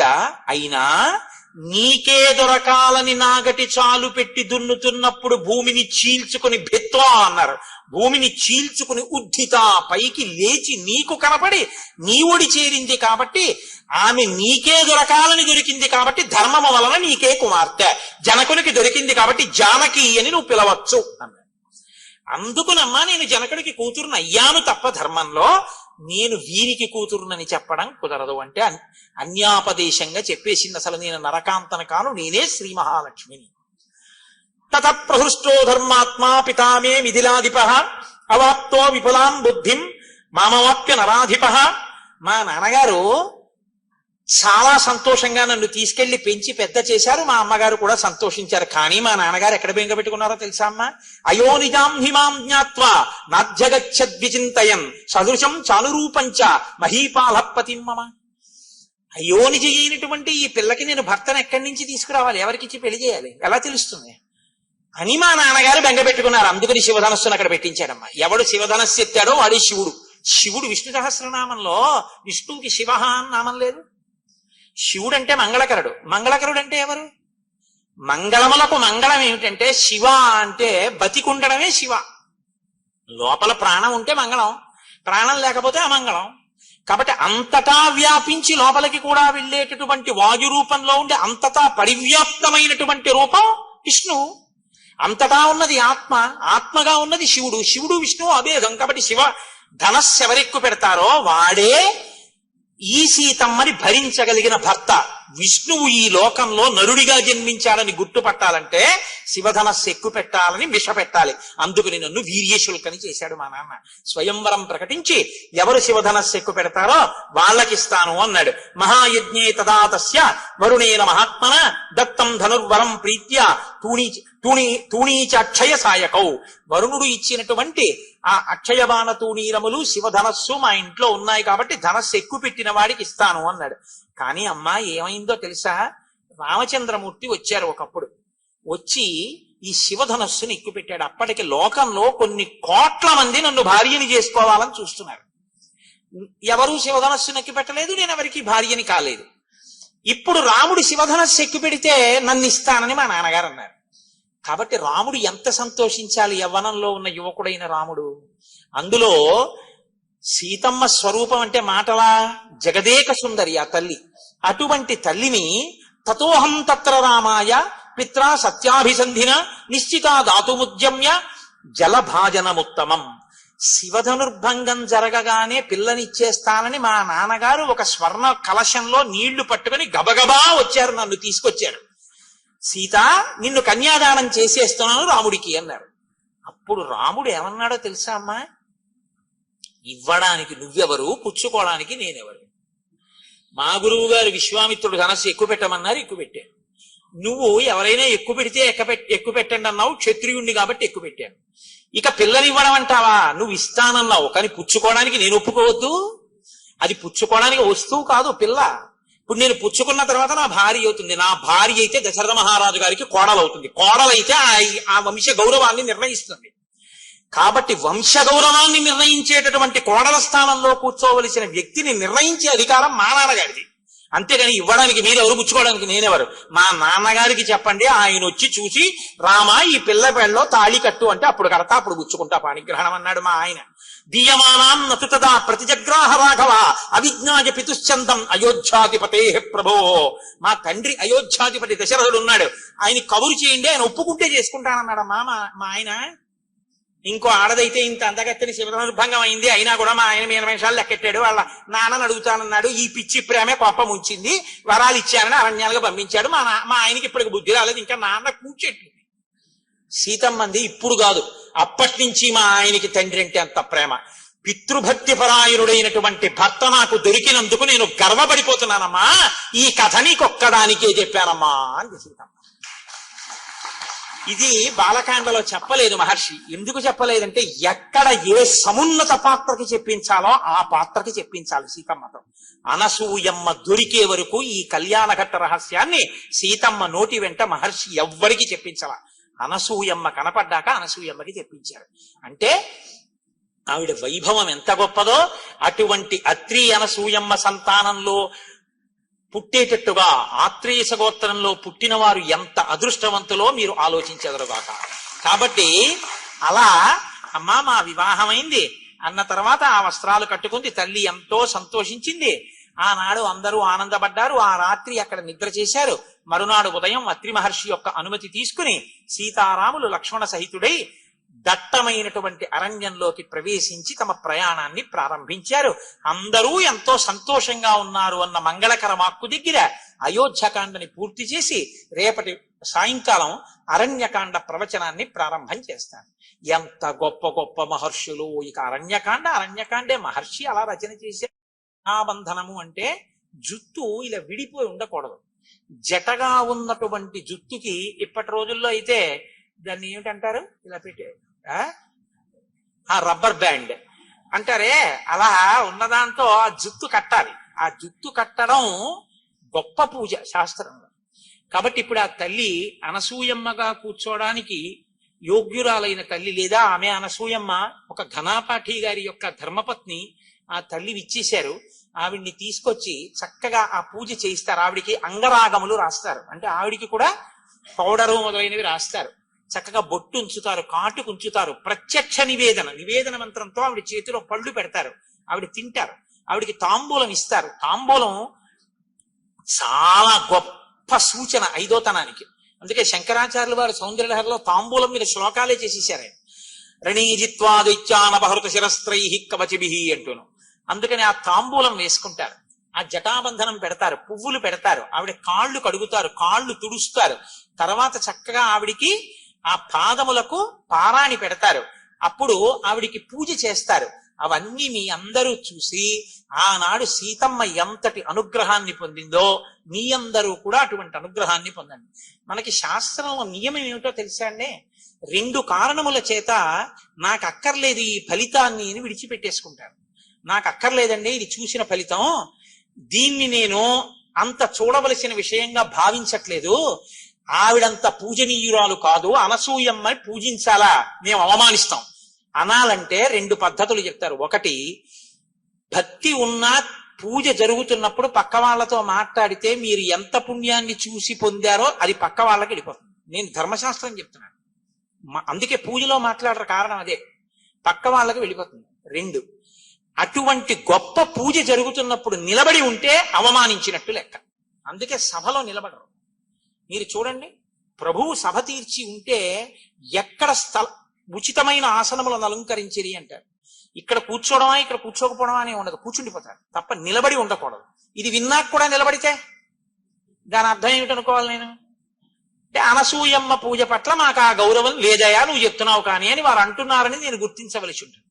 అలాంటి వారు ఈ సభలో ఉన్నారని నేను అనుకోవట్లేదు. కాబట్టి చోటు లేకపోతే వాళ్ళు ముందుకొచ్చి కూర్చోవడానికి అవకాశం ఇచ్చినాం.